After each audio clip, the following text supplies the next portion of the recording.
So Hare Krishna everyone. Dandavat Pranam, Srila Prabhupada. Hope everybody are doing good. So I welcome everyone for your Bhakti Vaibhava Bhagavatam lecture presentations.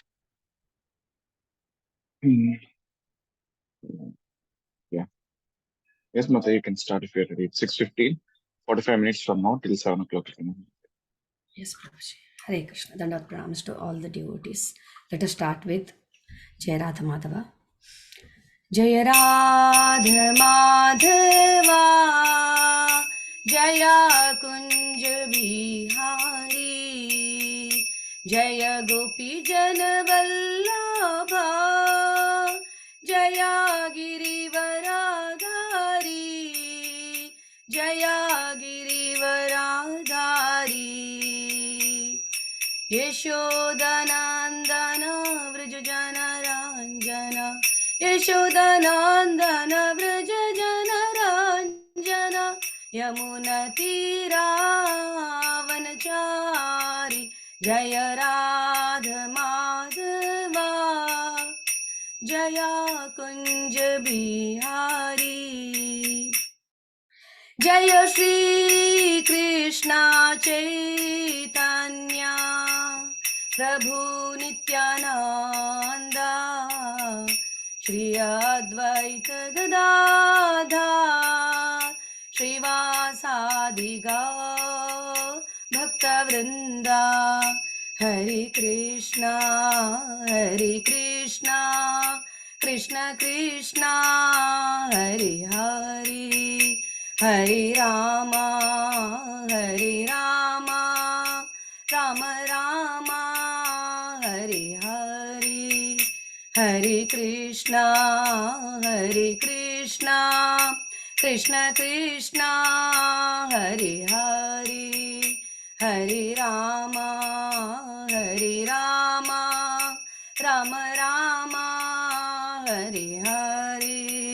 Jaya Guru Deva Jaya Guru Deva Jaya Guru Deva Jaya Guru Deva Jaya Prabhupada Jaya Prabhupada Jaya Prabhupada Jaya Prabhupada Jaya Gauranitai Jaya Gauranitai Jaya Gauranitai Jaya Gauranganitai Nitai Gaura Hari Bol Hari Bol Hari Bol Nitai Gaura Hari Bol. Hare Krishna, dear devotees. Dandavat pranams to all the dear devotees, seeking blessings of all the devotees. My name is Shobhamai Champaklata Devidasi. I am disciple of His Holiness Jayapataka Swami Guru Maharaj. Basically, I am from Mathura Desh congregation, Muscat. So for past three years, I am in India, in Mangalore. For past 3.5 years, I am taking online Bhagavad Gita class, trying to do little seva to serve Prabhupada's mission. Yes, let us start with Mangalacharan. Om Namo Bhagavati Vasudevaya. Om Namo Bhagavati Vasudevaya. Om Namo Bhagavati Vasudevaya. Narayanam Namaskrityam Naram Chaiva Narottamam Devim Saraswatim Vyasam Tato Jayamudirayet Nashtaprayeshu Abhadreshu Nityam Bhagavata Sevaya Bhagavati Uttama Bhaktir Bhavati Naishtiki Krishnaya Vasudevaya Devaki Nandanaya Cha Nandagopakumaraya Govindaya Namo Namaha. Hare Krishna. So we are reading from Canto 1, Shloka, chapter 17, Shloka 19. Punishment and rewards of Kali. Yes. Kechidvikalpa vasana. You can all repeat with me. Kechid vikalpa vasana. Ahur atmanam atmanaha. आहुरात्मानमात्मनः Daivam anye apare karma. दैवमन्ये परे कर्म Swabhavam apare prabhu. स्वभावमपरे Prabhu. Translation and yes, let us read the word to word meaning. Kechit, some of them. Vikalpavasana, those who deny all kinds of duality. Ahu, declare. Atmanam, own self. Atmanaha, of the self. Daivam, superhuman. Anye, others. Apare, someone else. Karma, activity. Swabhavam, material nature. Apare, many other. Prabhum, authorities. Translation and purport by Srila Prabhupada. Jai Srila Prabhupada. Some of the philosophers who deny all sorts of duality declare that one's own self is responsible for his personal happiness and distress. Others say that superhuman powers are responsible, while yet others say that activity is responsible, and the gross materialists maintain that nature is the ultimate cause. Purport. As referred to above, philosophers like Jaimini and his followers established that fruitive activity is the root cause of all distress and happiness, and that even if there is a superior authority, some superhuman powerful god or gods, he or they are also under the influence of fruitive activity because they reward result according to one's action. They say that action is not independent because action is performed by some performer. Therefore, the performer himself is the cause of his own happiness or distress. In the Bhagavad Gita 6.5, also it is confirmed that by one's mind freed from material affection, one can deliver himself from the sufferings of material pangs. So one should not entangle oneself in matter by the mind's material affections. Thus, one's own mind is one's friend or enemy in one's material happiness and distress. Atheistic materialistics Sankhya conclude that material nature is the cause of all causes. According to them, combination of material elements are the causes of material happiness and distress. And disintegration of matter is the cause of freedom from all material pangs. Gautama and Kanada find that atomic combination is the cause of everything. And impersonalists like Ashtavakra discover that the spiritual effulgence of Brahman is the cause of all causes. But in the Bhagavad Gita, the Lord Himself declares that He is the source of impersonal Brahman, and therefore He, the personality of Godhead, is the ultimate cause of all causes. It is also confirmed in the Brahma Samhita that Lord Krishna is the ultimate cause of all causes. उमज्ञानतिमिरान्धस्य ज्ञानाञ्जनशलाकय चक्षुरुन्मिलितं येन तस्मै श्रीगुरुवे नमः नमः ॐ विष्णुपादाय कृष्णप्रेष्ठाय भूतले श्रीमते भक्तिवेदान्तस्वामिनिति नामिने नमस्ते सारस्वती देवे गौरवाणी प्रचारिणे निर्विशेष शून्यवादी पाश्चात्य देशतारिणे जय श्री कृष्ण चैतन्य प्रभु नित्यानंद श्री अद्वैत गदाधर श्रीवासादि गौर भक्तवृंद हरे Krishna Krishna Krishna Hare Hare Hare Ram Ram Ram Hare Hare. Hare Krishna. So here it's interesting analysis. What is the cause of our happiness and suffering? Because the life is a combination of happiness and suffering. This topic is very much relevant to all of us. Who's the ultimate cause here? So whom to blame?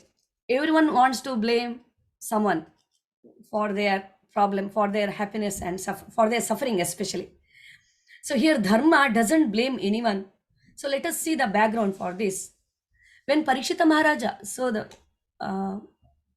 previous shloka, there is a background story actually, what Dharma says. When Parikshita Maharaj meets a suffering bull which has been beaten by a Shudra dressed in king's clothes. On the question, who is the cause of his suffering, Bull gave a very shocking answer. Let us read that. Yes, he says, O greatest among human beings, it is very difficult to ascertain the particular miscreant who has caused our suffering because we are bewildered by opinions of theoretical philosophers.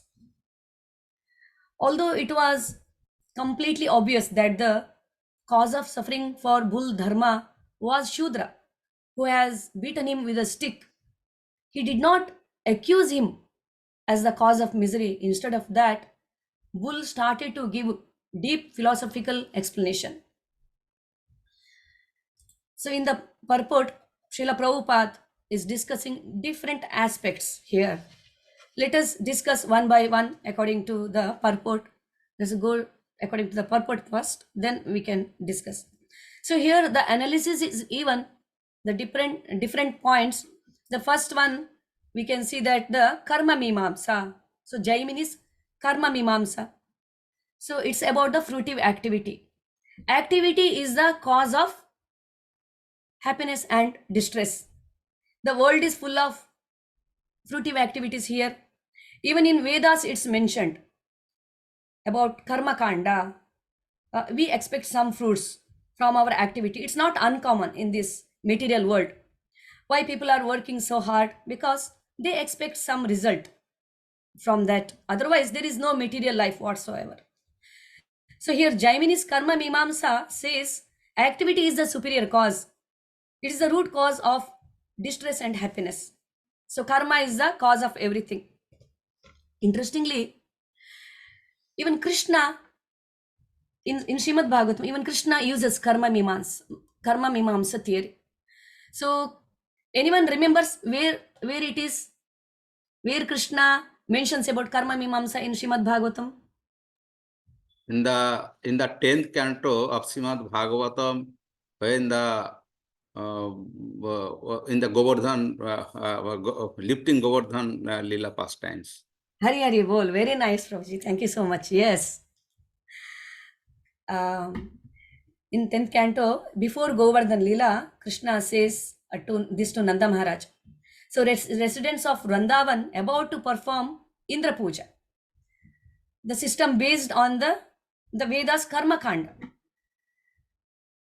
Of course, residents of Vrindavan are not Karma Kandis. It's just Leela.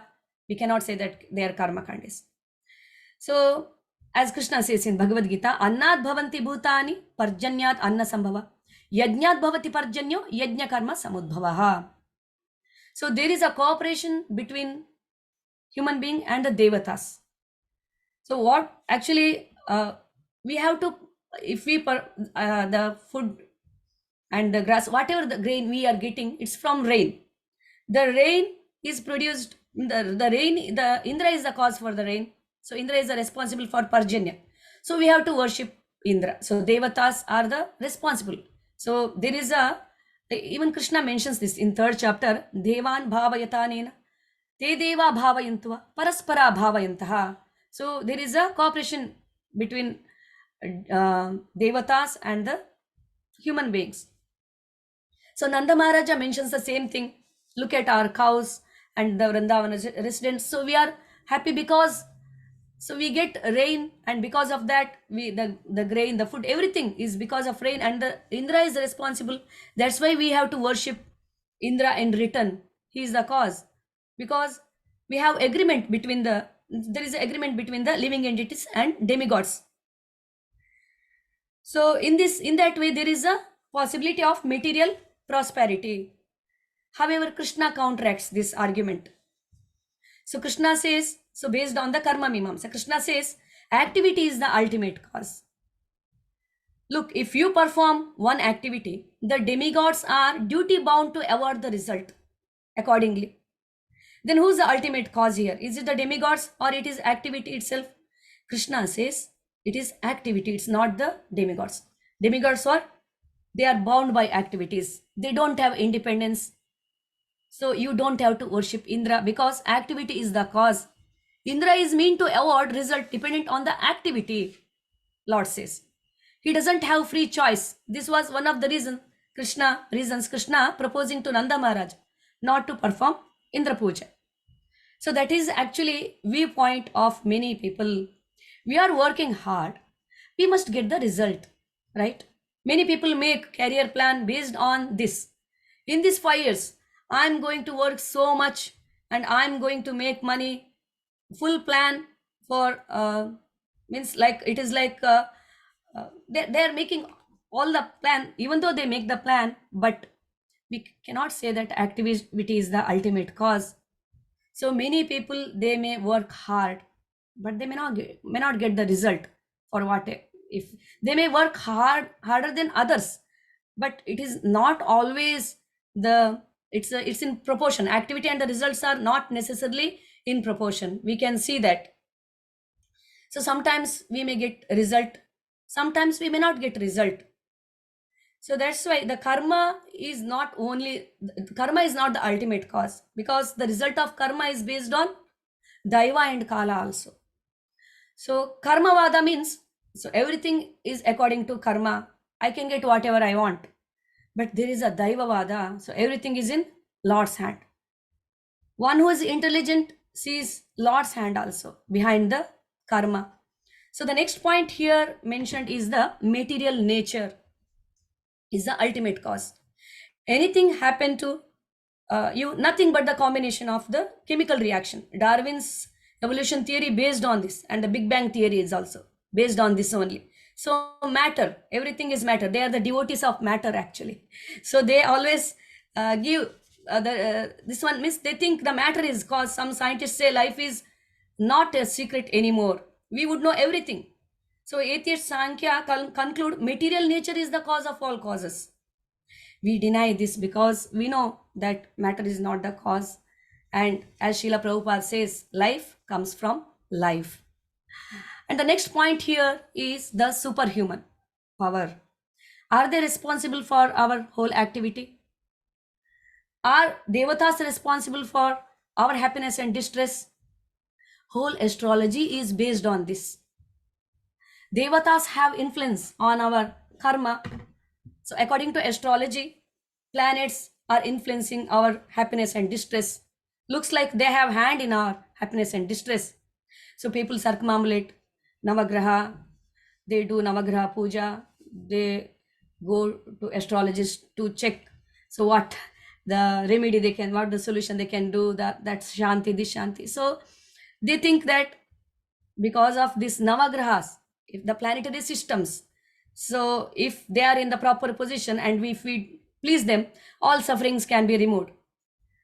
In one sense, it may be correct because it is Vedic actually, but Devata means Devatas have their role in our happiness and distress, but we don't attribute that they are the ultimate cause. The next point here discussed is the Ashtavakra, the impersonal Brahma Jyoti. Ashtavakra is a profounder of impersonal Brahman, the impersonal philosophy. According to him, ultimate cause is impersonal Brahman. So we have to come to the platform of Jnana. Then only we can understand the ultimate reason. Sarvam Khalvidam Brahma, he says, right? So everything is a emanation of Brahman. That's the theory of Ashtavakra, impersonalist. Actually, in one sense, it may be correct because who is the cause of impersonal Brahman? Who can say this? And in which shloka Lord Krishna says, who is the cause of impersonal Brahma Jyoti? 14.27 Bhagavad Gita. Brahmano hi pratishtha. Hare Krishna Mataji, thank you so much. Yes, Krishna says, I am the cause of this impersonal Brahman. Brahmano hi pratistham amritasya vayasya cha. Yes, so, but ultimate cause, we cannot say that impersonal Brahman, even though it is the effulgence of Lord Krishna. So there is a person behind this, we must say. And the next point here it is mentioned, one's own mind is the reason for happiness and distress. Blame the mind. In Srimad Bhagavatam 11th canto, Bhikshu Gita is there. Krishna narrated the story of Avanti Brahmana to Uddhava. So the story is like this. In the country of Avanti, there lived a certain Brahmana who was very rich and gifted with all wealth and opulences. But he was engaged in the occupation of commerce, but he was miserly person, lusty, greedy, hard-hearted, and he never helped anyone, and he didn't do any welfare activities. So his family, his relatives didn't like him. At one stage in his life, he loses everything, all his wealth, opulence, everything he loses. He lost everything. He was ignored by his family members. Having lost all the wealth, he felt great pain and lamentation. His throat choked up with tears, and he meditates for a long time on his fortune. The powerful feeling of renunciation came over him. He understands. So there is a Krishna's hand behind this. And he became a peaceful and silent sannyasi mendicant. Seeing him as an old dirty beggar, people started insulting him, humiliating him, spit at him. They would throw stone at him. They treated him as a like parasite. But he was not bewildered by all these things, the behavior of the society. He understood all his suffering was unavoidable, being allotted to him by providence. Brahmana says in 11th canto, 23 chapter, 42 shloka, Dvijau vacha नायं जनो मे सुख दुःख हेतुर नादेवतात्मा गृहकर्म कालः मनरं कारणं मामनन्ति संसार चक्र परिवर्तयेतत् नायं जनो मे सुख दुःख हेतु. These people are not the cause of my happiness and distress. How can they are the reason for my happiness and distress? When they glorify me, if I become happy, and if they criticize me, if I become sad, so is my life's remote control in their hand? No, they are not the reason. Then who? Na devatatma griha karma kalaha, not the demigods, not grihagatis, the navagrahas, not the karma, not the kala also. Then who? Manapparam karanam amananti, my mind is the cause of my happiness and distress. Samsara chakra parivartayetat, my mind is the cause. In my mind, so in my mind I think, so this is good, this is bad, and they are, so it's not according to that. My mind, if my mind fixes at the lotus feet of Lord, how my mind can give trouble to me? So when Lord, there are three types of miseries like tapatriyas: adidaivika, adibhautika, adhyatmika. So in adhyatmika, it's one's own mind and the body gives trouble. So here he says that, so if I miss in my mind, I decide firmly, if I decide that I shouldn't be bewildered by the criticize or whatever the people treat me, but I can understand there is a Krishna's hand like that. So Krishna says to Uddhava, look at this Brahmana. He understood that there is a ultimate cause behind his this distress, and he understood that this distress is for his goodness, because he was too much attached to his materialistic life and he wants to be detached from materialistic life. So it is his life is peaceful because he understood this. In Bhagavad Gita, here Prabhupada mentions 6.5. So the Lord says that Uddharid atmanatmanam atmanam avasadayet atmaiva hi atmano bandhur atmaiva ripuratmanaha. So one's mind is his enemy, own mind is enemy, and his mind is his friend. Controlled mind is his friend and the uncontrolled mind is his enemy. Even Arjuna says that, so mind, it's very difficult to control mind. Chanchalam hi manaha Krishna pramati balavadridam tasyaham nigraham manye vayo riva sudushkaram. 6.34 Arjuna says like this, Krishna, it's very difficult to control my mind.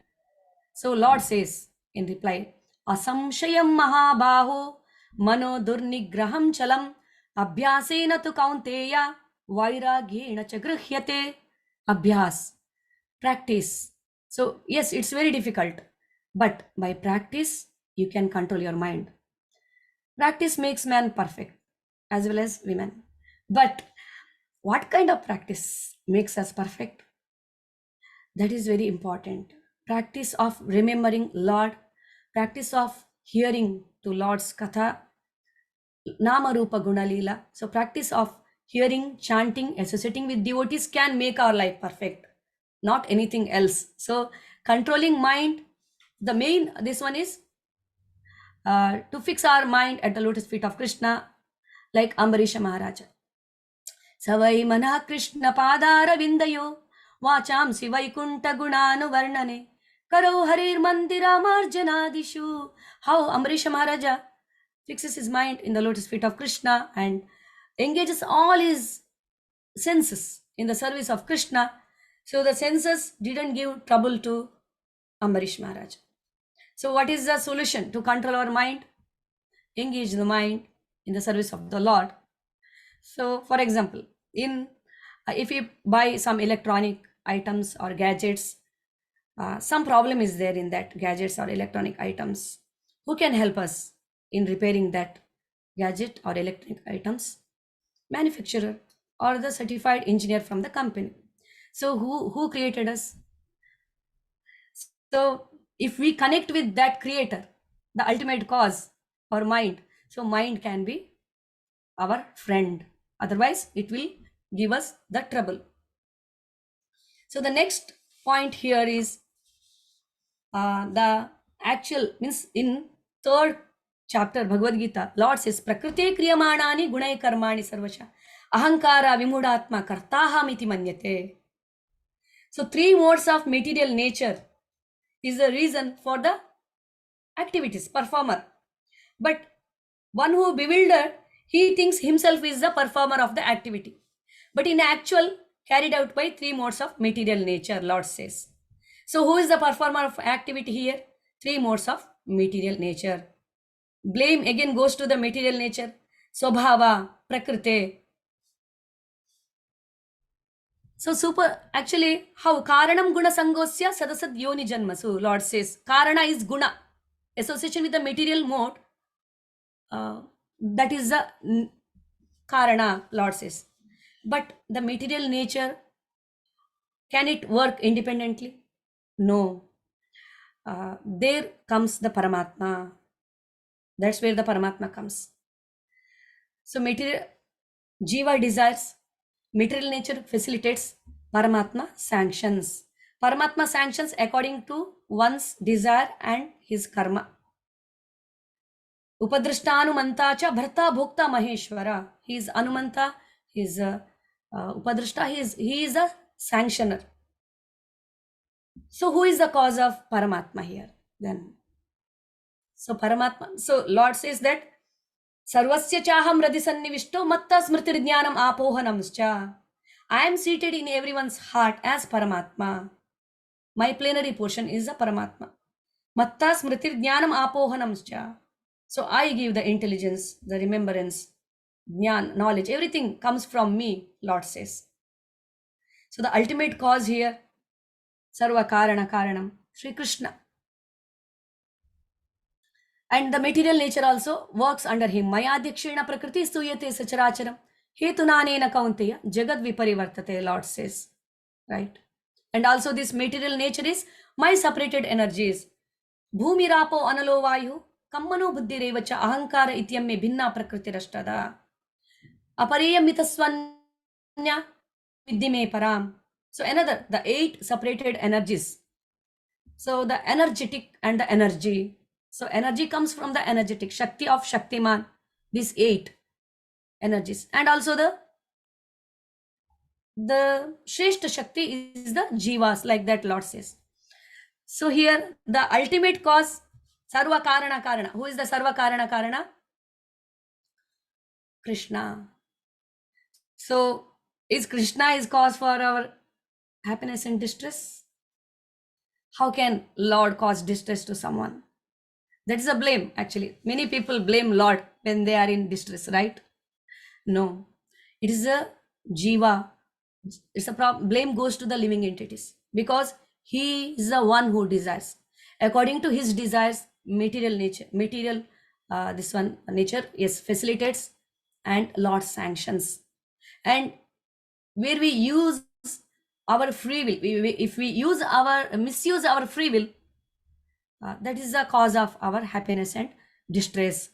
Rebellion against Krishna Ignorant is also root cause of our distress. Yes, these are the some causes I'm able to discuss here. If you are able to find any other causes, you can just tell me, then we can go to the means we can continue. Can anyone think of any other reasons for our happiness and distress? Hare Krishna, am I audible? Yes, Mataji. Yes, Mataji. Yes, Very much Mataji. audible. Loud and Okay. clear. Am I audible, right? Yes. So can you think of any other reason here? We have discussed some points here according to purport. If you please feel free to uh, just discuss if you have any other reasons for our happiness and distress. Okay, so I don't think means I maybe you are all wonderful devotees. So devotees are most intelligent to understand that Krishna is the ultimate cause, right? Not to blame the immediate cause here. So internal acceptance help us eternal dealing. So immediate cause is a person, root cause is karma, ultimate cause is Krishna. By understanding immediate cause, we become practical. By recognizing root cause, we become responsible. By understanding the ultimate cause, we become devotional.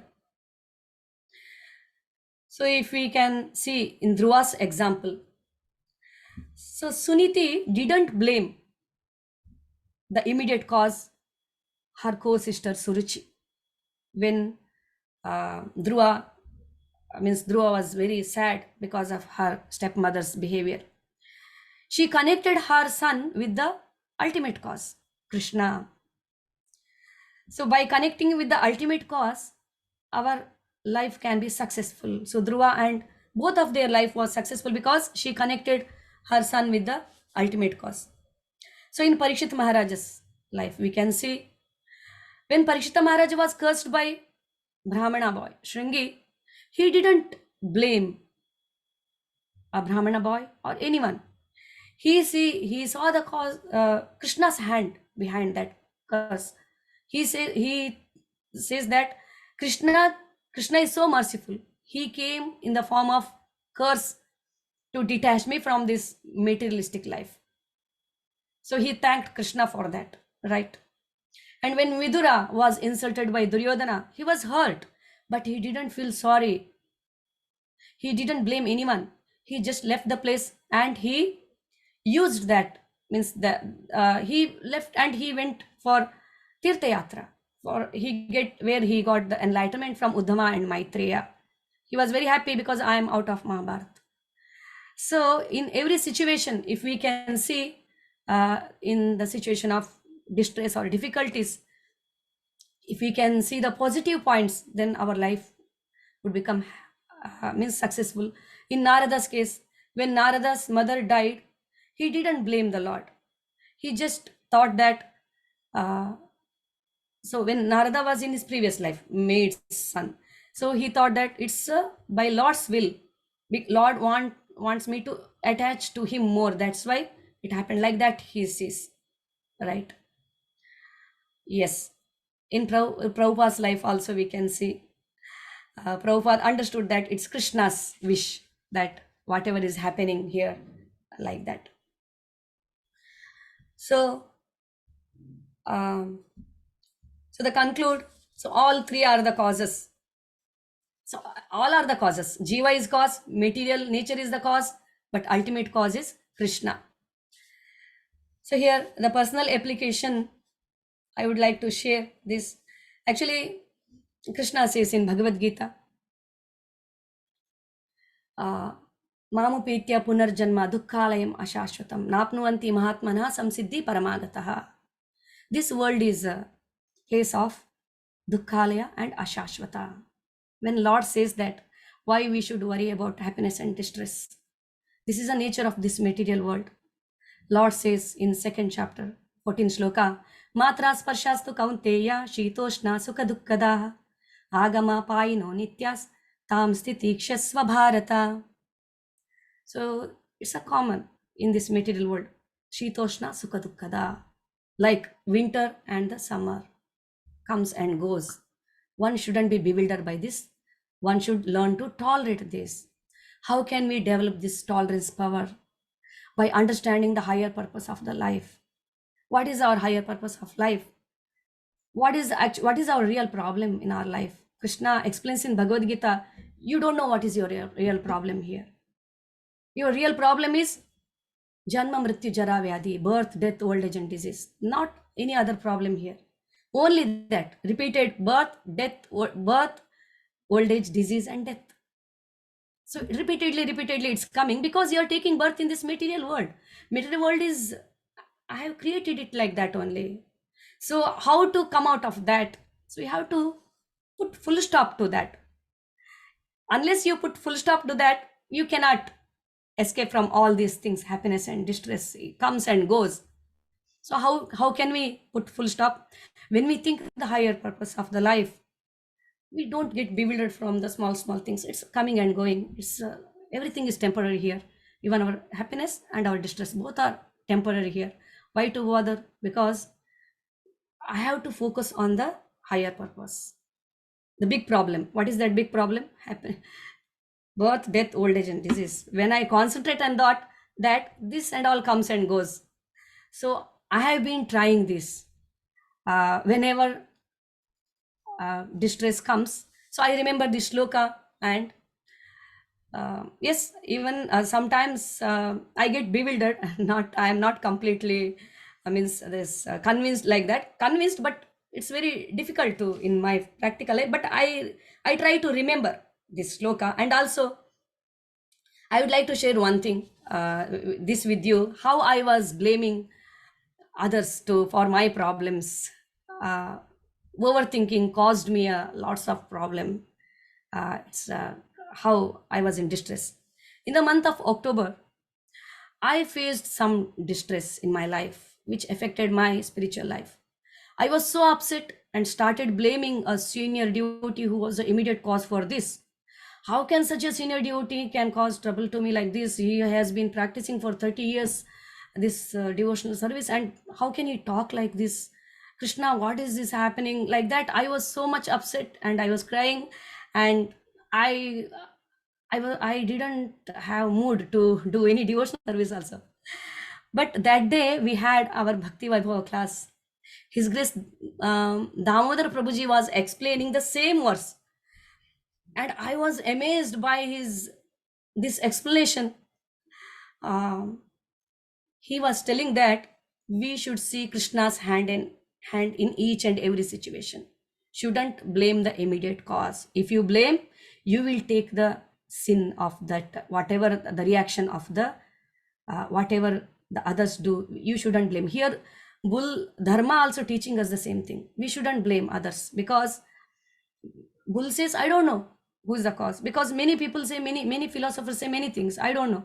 So even though Bull knows who is the cause, but he doesn't blame here. So similarly, His Grace Damodar Prabhuji was telling, we shouldn't blame anyone. So you should see the ultimate cause. So which I quoted, that was from his class only. So by understanding the ultimate cause, we become devotional. And I was very happy after listening to his class, and I stopped blaming the person, and I saw the ultimate cause behind this. I had read this verse 5 years before, but I was not convinced. Just I read, but I was not convinced. But when Prabhuji explained this shloka, I was completely convinced that so Krishna has a better plan in our life. That is why Krishna is making us strong by giving distress, because there is a big distress comes when we leave this world. So if we can tolerate now with the small problems, we can tolerate at the time of death also. We can tolerate that pain also, if we tolerate this pain. So Krishna is making us strong by giving small tests. So in the final exam, you have to score well. That's why. So like that, I started thinking, practically I'm trying to apply in this my life. In each and every situation, I am trying to see ultimate cause And so Krishna's the most great is the great quality is compassion. So how can he cause distress to his devotees, right? I am not a devotee, but still I'm trying to become a devotee. So still I think that Krishna's mercy is there in each and every aspects of my life. That's why it happened same thing. When I was thinking like that, after that I realized Krishna made me realize that this was for your good only. What happened that time was good for your good only. So that's why I realized I should see a divine hand behind everything in life, pleasant or unpleasant. Yes, so here Krishna's plan is better than our plans. We plan according to the present situation in our life, but Krishna's plan is based on the future. So future what will means that's a which is best for us, like that Krishna plans. So it is said that when our prayers are answered immediately, so our faith becomes strong. If our prayers are not answered immediately, so we should understand that Krishna liked our prayer. He wants us to pray intensely, more intensely. Even after praying so many times, if Krishna doesn't sanction whatever we ask, then we must see that it is not good for us. Krishna has a better plan. So some thoughts like this makes us means not to get depressed while getting means so this kind of temporary happiness and depress. So let us accept this and try to focus more on achieving our goal of life, that is Krishna prema. So attain that, so the very easy and the most effective method is sevonmukha, right? We have to do seva. So sevonmukha, how can we become sevonmukha? Sevonmukhe jihvado. Use our tongue to eat prasadam. We can use our tongue to eat prasadam, Krishna prasadam. And the most important aspect is sevonmukhe jihvado. So use our tongue to glorify Lord and chant his holy name. Hare Krishna, Krishna Krishna, Hare Hare, Hare Rama, Rama Rama, Hare Hare. Shrimad Bhagavatam ग्रंथराज की जय, श्रीला प्रभुपाद की जय, श्रीला गुरुदेव की जय, अनंत कोटि वैष्णव वृंद की जय। वांछा कल्पतरुभ्यश्च कृपा सिंधुभ्य एव च पतितानां पावनेभ्यो वैष्णवेभ्यो नमो नमः। अनंत कोटि वैष्णव वृंद की जय। All glories to assembled devotees here. Thank you so much for listening, and thank you so much participating actively in this class, in my class. Thank you so much. Hare Krishna. Dandot pranams to. Hare Hare Krishna. Thank you so much for a wonderful presentation, Madhu. And I request the devotees, if they have any question, they can ask.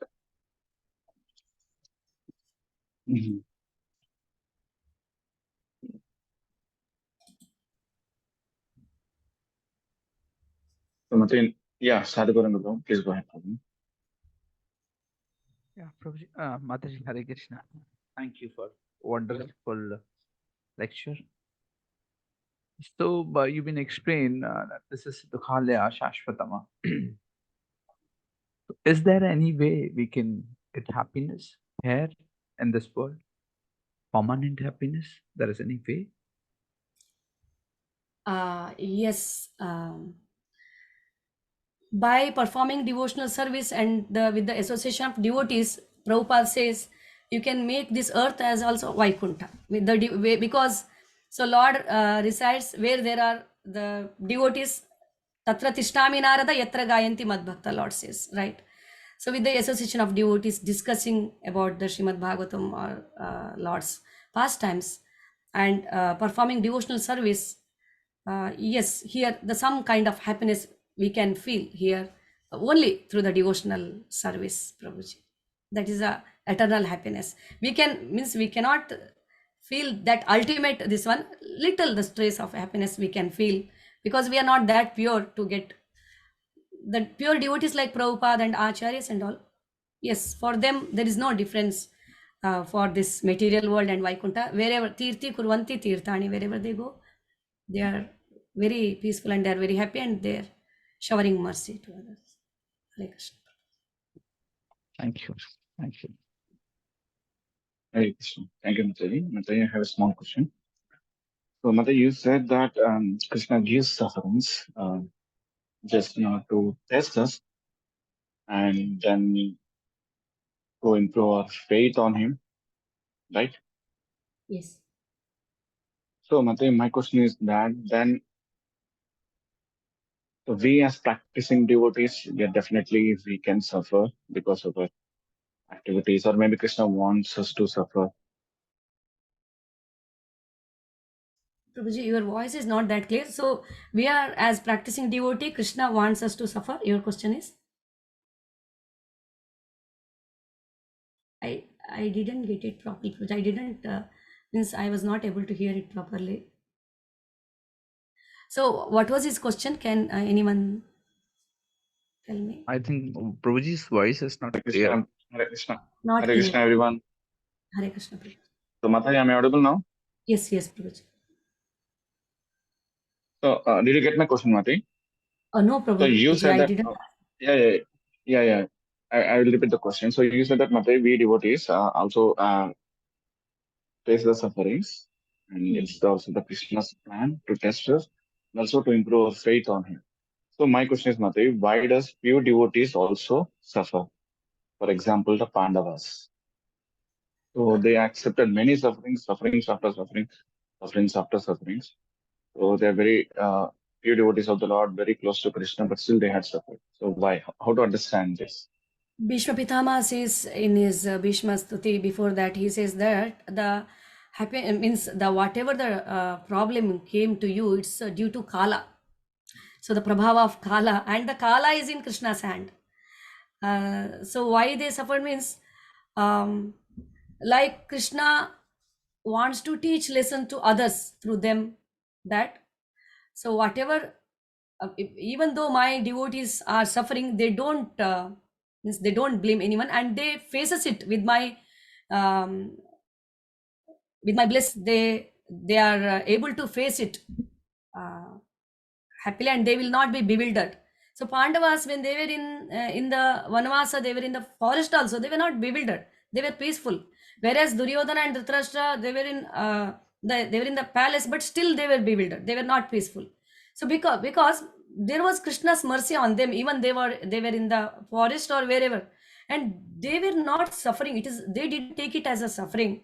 Sometimes it might means the thought may came in their mind, but they accepted it as means like means it's, we have to face it means they saw the Krishna's hand behind their suffering, and they know that ultimate cause means we are following dharma, and definitely someday dharma will protect us, like that they were thinking. And yes, maybe Krishna wants to teach lessons to others, and also Krishna wants to test them. Sometimes Krishna also gives test to his dear devotees. It's my understanding, Prabhuji. Sorry. Yeah, Mataji. No, Mataji, you're absolutely right, Mataji. So as you just said, it's not maybe, but it's the same reason actually. It's the same thing. Krishna wants to teach through his pure devotees. So I will just simplify it, brief it, Mataji. Yes. Practicing devotees face sufferings for their purification, whereas the pure devotees face the sufferings for their glorification. So Krishna wants to glorify them. Krishna wants to instruct us through them that even though after facing so many sufferings, they didn't lose faith. They still had faith on Krishna, and they continued their devotional service. They continued remembering Krishna. They continued calling Krishna. They never blamed Krishna that you are giving us so many sufferings. So it's just the purification and glorification. So even Mataji Prabhupada says, Prabhupada often gives a small example. Everybody knows, I think, the mother-in-law and the daughter-in-law example. So when a daughter-in-law is entering after newly married, so the woman enters, the daughter-in-law enters the house. So she was very nervous and anxious because it's a new home, new place, and also the mother-in-law's house. They may have some uh, new lifestyle, new diet, customs, rituals, everything may be different. Are you with me, Mataji? Hare Krishna. Hare Krishna, Prabhuji. Yes, I actually I have Yes, mute. Mataji. Muted, Prabhuji. Yes, yes, No, Prabhuji. no problem, no problem. So she was so nervous and so anxious, and even mother-in-law was also so concerned that how can I teach the new systems or the new practices which we follow in their house to the daughter-in-law, because there is not much close relationship between the mother-in-law and the daughter-in-law. It takes time. So what does she do is, so she has a daughter. So even though the daughter knows the practices, daughter knows the rituals and everything, she again tells her repeatedly to do like this, to do like that, to do like this, because through her she wants to teach her daughter-in-law. Yes, So in the same way, here we are like the daughter-in-laws, and Pandavas are like the daughters. So yes, Krishna is like the mother-in-law. So he wants to instruct us through Pandavas. So that's the main reason, Mother. So just for purification and also for their glorification. thank you, Prabhuji. It was very nice. Okay. So Mother, I'd like to share my feedback. Yes, Yes, Mate, first I would like to share the positives and then the room for improvement. yes, Mate, coming to your presentation skills, everything is excellent, Mate. I didn't find any room for improvement in your presentation skills. You showed audience very nicely. You followed the whole structure since the beginning. You introduced yourself. You did Kirtan, and then the Mangalacharan, reading the verse per purpose, per part. Everything is excellent, which is also very clear. There's sufficient volume. You nicely added space fillers too, and you use proper gestures. I can see the hand movements. And then you maintain proper eye contact too. And during the whole presentation, very confident also, confident. Yes, you are repeatedly actively seeking contributions from the audience. In the beginning, you did that. Maybe at the end also, you can just ask one or two Mataji. It's not, of course, mandatory, but still, maybe the beginning, at the middle, at the end, just one question each, just to keep them active. And you also display respect to their opinions too. Started on time, finished before time. I really appreciate that, Mataji. And you also managed time very well and made room for question and answers. Answered them very nicely.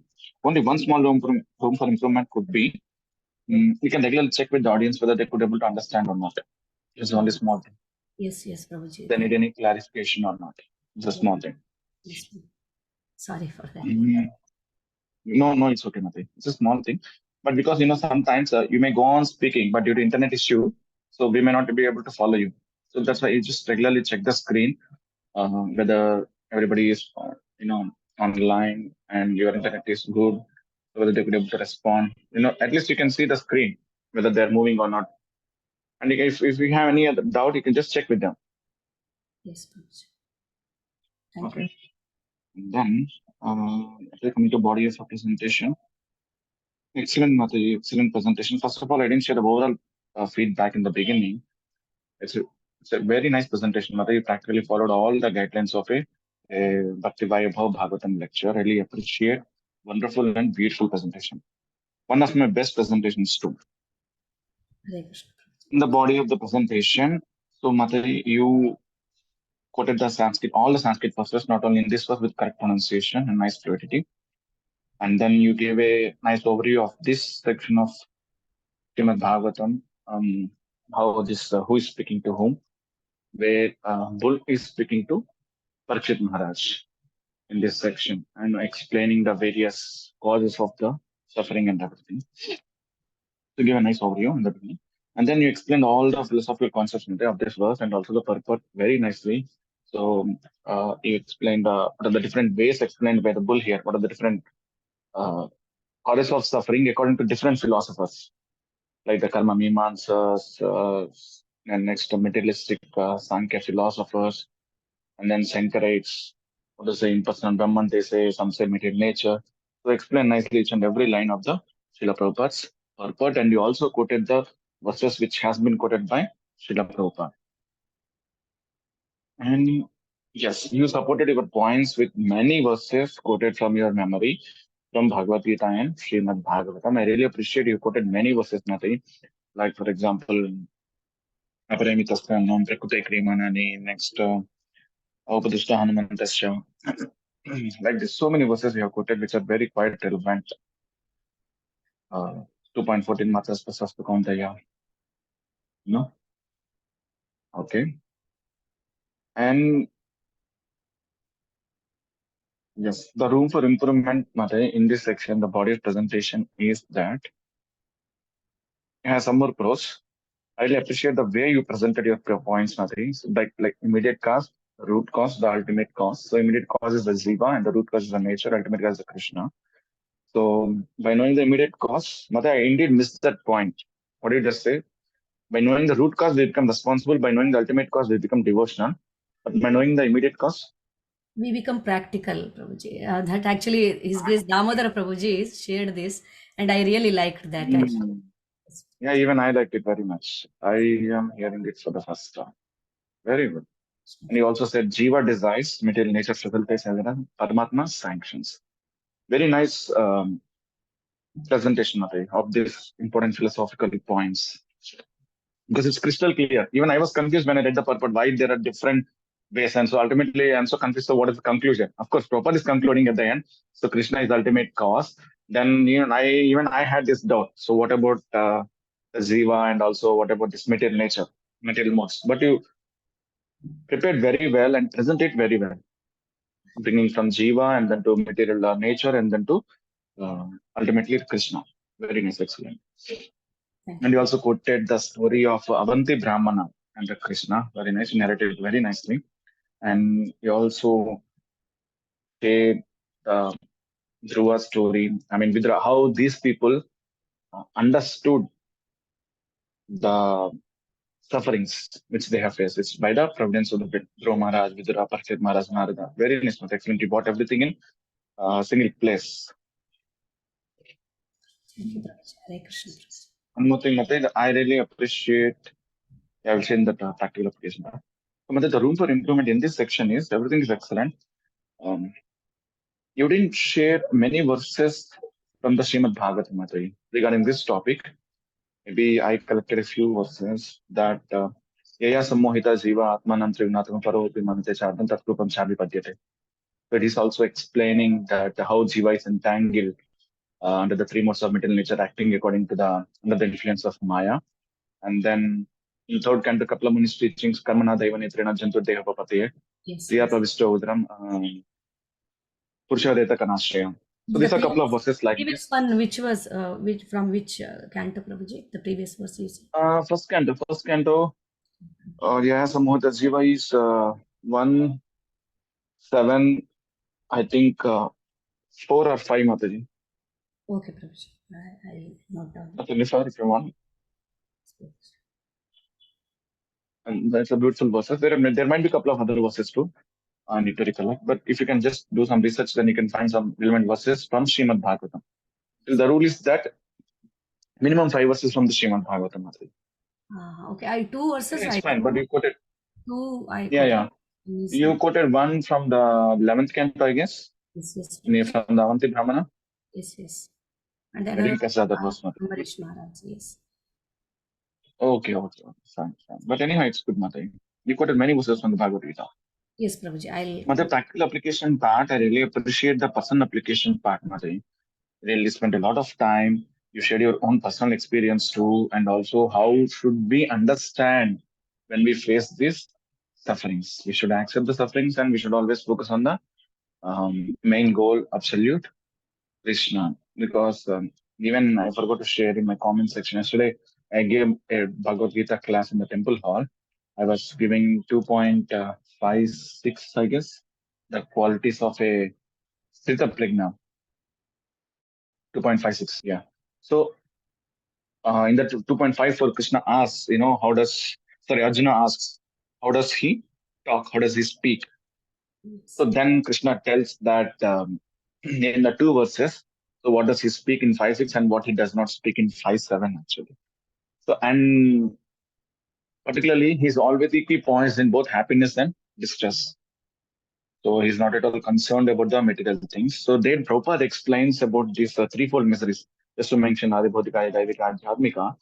And he's never disturbed by these three kinds of miseries. So Prabhupada also writes the personal application part here is that when devotees face, they should understand that whatever sufferings I'm getting, it's because of my prarabdha karma. Vishnu Chakravarti Thakur writes, and also Prabhupada writes it as past karmic activities. So because of that, I am suffering. And that is also Krishna's mercy. So because he is confining to a lesser punishment than a bigger punishment. Yes. Okay, so Krishna, out of mercy, he's giving me smaller punishment. Maybe I just broke my leg. Instead of my life might have gone in that accident. So like that. And whereas when he gets happiness, he also thinks that it doesn't become pride or arrogant. He thinks that it's also Krishna's mercy. So Krishna, by Krishna's arrangement, he has made this. So I quoted this verse, quoted the story of Jada Bharata. You know how Jada Bharata acts so dumb, blind, and deaf. Even though his brothers are revoking him, chastising him, teasing him, but he never cared. The children used to tease him, and even the dacoits, whenever they're going to kill him, but he doesn't speak. He doesn't utter a word actually. Even when Raja Rahuguna also, he just kicks him, but he doesn't speak. But at the end, he starts instructing him because he wants to instruct. It's Lord's arrangement that he has to get instruction from Raja Rahuguna. Sorry, Jadabharata. Then he starts speaking that who is the master, who is the servant. You know, in this life you are the master, I am the servant. In the previous life, I am the master, you are the servant. Like that, some philosophical points. I really appreciate the personal application part, Matai. You really did a good job. But I want you to spend room for improvement. Is I want you to spend more time on modern mission and also the preaching application part, Matai.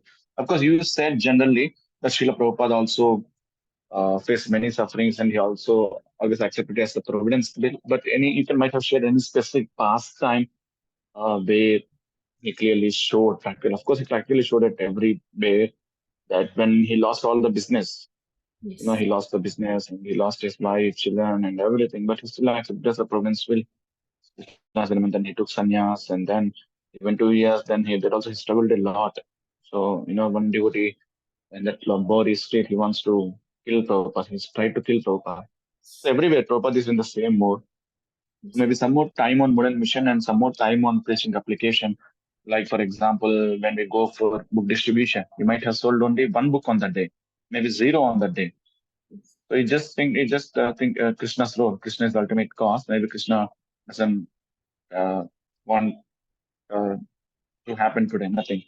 So then maybe you can try next day also. Something like this. Something related to the preaching application also. Yes. You can just come. I have one more comment on this personal application part, Mati, to all the students too. So this is a very nice context where we can apply in our personal lives. How do we respond to this kind of situations? For example, in the temple setup also in the brahmacharya actions, I do commonly see this, that when some devotee has done a offense, or maybe he's doing some non-Krishna conscious thing, maybe he's doing some prajalpa or he's watching something on phone. Okay, so something he's talking to a Mataji or something like that, any non-Krishna conscious way. When somebody else sees this in his roommate, so what does he do? He immediately starts complaining on him to his higher authorities. Okay, so maybe the higher authority might have taken some action on him, that chastising him or sending him away, suspending him for a couple of days, something like that.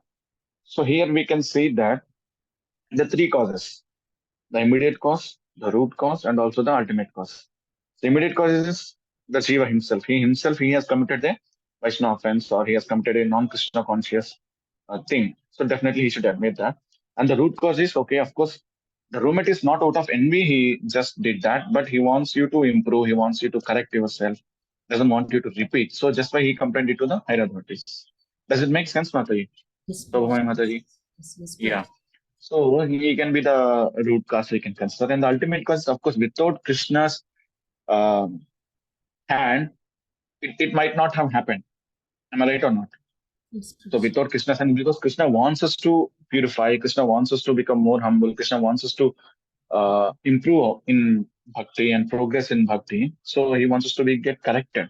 So ultimately, Krishna's hand. So we can say in this previous. So Mataji, overall, it's a beautiful presentation. Thank you so much for presenting in such a way. Hare Krishna, I really appreciate Mataji. Would you like to respond to your feedback, Mataji? Thank you so much, Prabhuji. I tried Mataji, because I'm so sorry. I'm so sorry. One second. the last room for improvement is that you forgot the summary, Mataji. Okay. You might have summarized the whole Yes, yes. presentation from the beginning to the end, Yes, and also introduction. some takeaway conclusion points. 3 points Actually, in the takeaway points. I thought to do that, but at the end I forgot, Prabhuji, to conclude. It's okay. After It's my okay. It personal happens. application, conclusion, summary, I wanted to say, but I forgot. Actually, I thought time It also. happens. It happens. Okay. Yes, Prabhuji. Yeah. But you still have time, Mate. 3 to 5 minutes. It's okay. Anyway, yes, Mate. Please respond to your feedback.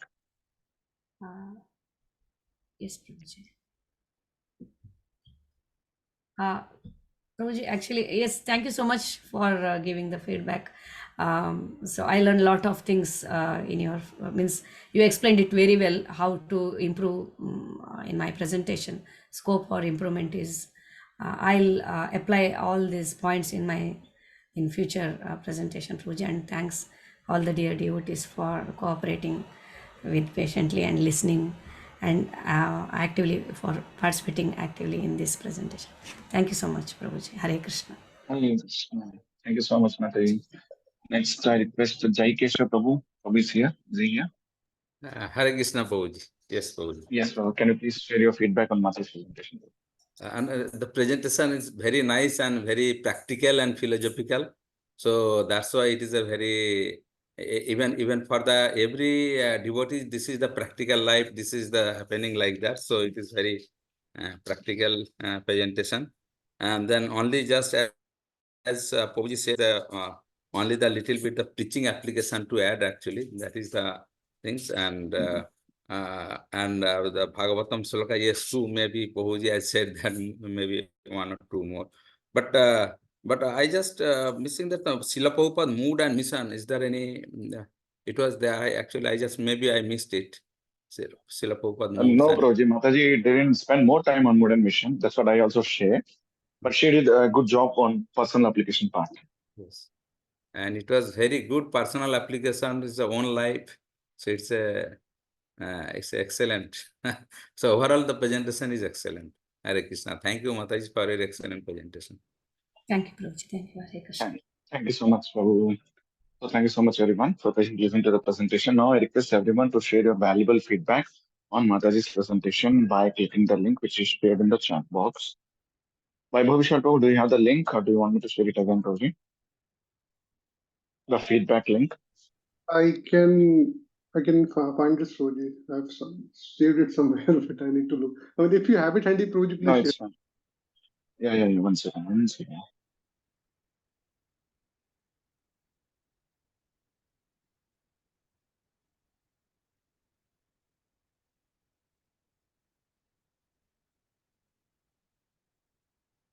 Okay, I have it. I'm just sharing the feedback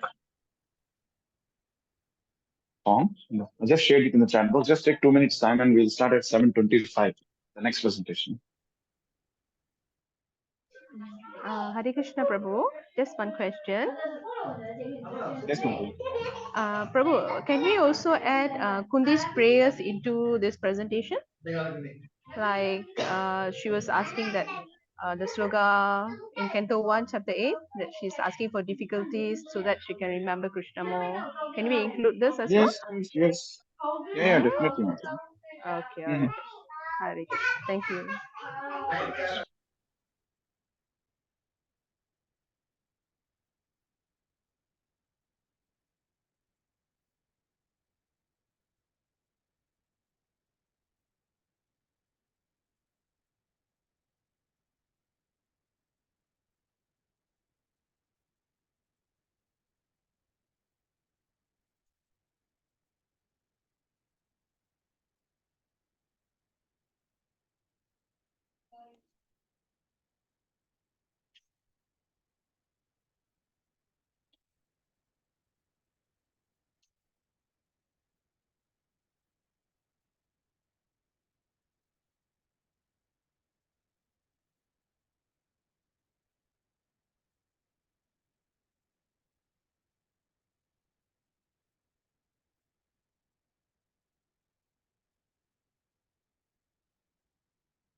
Hare Krishna. So hope everyone is done. Or if you need more time, you can take your time. But in the meanwhile, we'll start the next presentation. My Bhavishal Prabhu, are you ready? Yes, Prabhuji. So, Yeah, please start with 7:25, 45 minutes from now, Prabhuji. okay, Prabhuji. Uh, it's like 8:10. Okay, yes, Prabhuji. So, I'll start with the Kirtan, but I have a microphone that does not catch, that is noise cancellation enabled. So, even if I do the Kartal, But it won't. Prabhuji, no, I can hear the Kartal Prabhu before. Really? Oh, no, I think it's from Shobhamay Mataji. Yeah. You just, So, I'll just use my hands to clap, Prabhuji. Hopefully, it can capture. no problem. Maybe you can do Kartal with Kartal, no issue, Prabhuji. Even though we don't listen. Okay. At least you can hear, right? Yes. Jaya Just Ram. read it once. Yeah. Jaya Radha Madhava Kunja Bihari Jaya Radha Madhava Kunja Bihari Jaya Gopi Jana Vallabha Girivaradhari Jaya Gopi Jana Vallabha Girivaradhari Yashodanandan Rasachanarandan Yashodanandan Rasachanarandan Yamuna Tira Banasari Yamuna Tira Banasari Jaya Radha Madhava Kunja Vihari Jaya Shri Krishna Chaitanya Prabhu Nityananda Shri Advaita Gadadhar Srivasadi Gaur Hare Krishna, Krishna Krishna, Hare Hare, Hare Rama, Rama Rama, Hare Hare. Jaya Prabhupada, Jaya Prabhupada, Prabhupada, Jaya Prabhupada, Jaya Guru Deva, Jaya Guru Deva. Guru Deva, Jaya Guru Deva, Nitya Gora Hari Bol, Hari Bol, Hari Bol, Nitya Gora Hari Bol.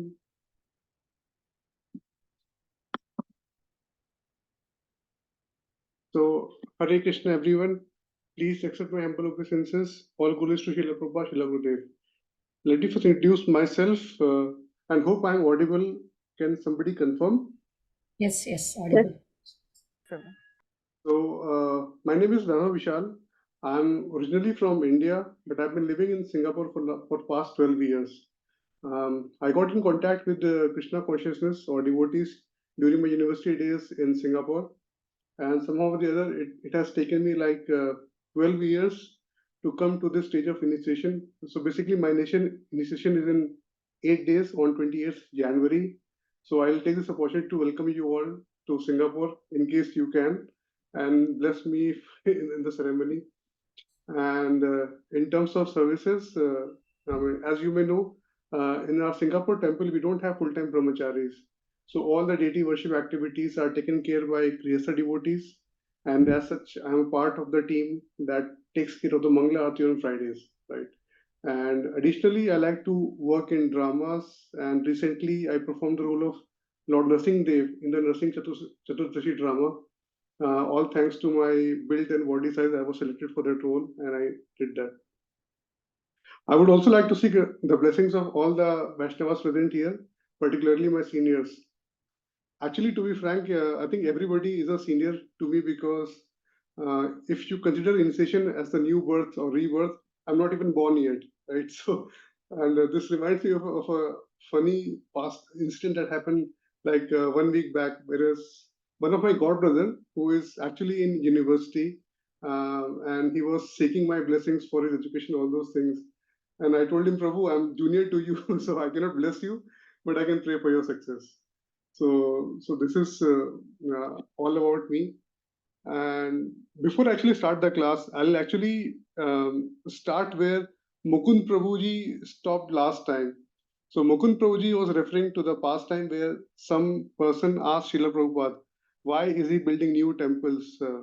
So Prabhuji quoted, Mukund Prabhuji quoted the real Shastric answer that Srila Prabhupada gave eventually, or serious answer. But there was a funny answer that Prabhupada also gave. So I'll just share that. So this person, he was sitting with Srila Prabhupada, and he asked this question that why are you building new temples? So Srila Prabhupada asked that, okay, what is your name? And this guy says that my name is Ramesh. And Prabhupada asked him, so what are you doing? So he says that he has a woolen mill in Kanpur. Kanpur is a city in North India. And then Prabhupada asked, and who is with you? So there was a lady sitting with him, and he asked that, he says that she is my wife. And Prabhupada appreciates it, like, good, very nice. And then Prabhupada asked him that, why have you married her? So this Mr. Ramesh replies that for kids. So Prabhupada asked him on the footpath, there are so many orphaned kids, right? So why don't you take them and raise them as your own? And then he said that, I mean, if you want new kids, and if I give you a torn kurta, would you wear it? So I mean, of course, the answer was no. So Prabhupada then quotes that Krishna is Adyam Puran Purusham. It's from the Brahma Samhita, that he is always new. So that is why we offer everything new to him. So this is what I mean. When Mukund Prabhuji was sharing this last time, I instantly got this thought. I thought maybe next time I'll use that icebreaker and share with everyone.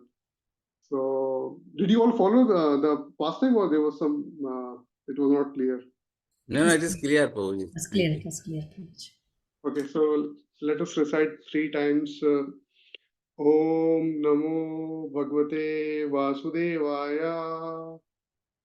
Om Namo Bhagavate Vasudevaya. Om Namo Bhagavate Vasudevaya. So now I'll share my screen for the verse, and we'll read the verse.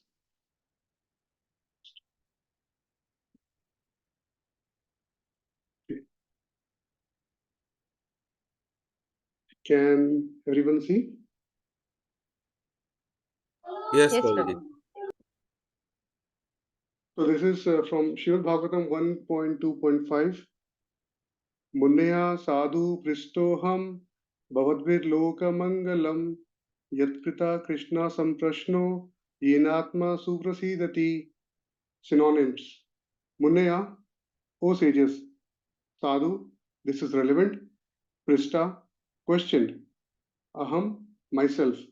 Bhavadvi, by all of you. Loka, the world.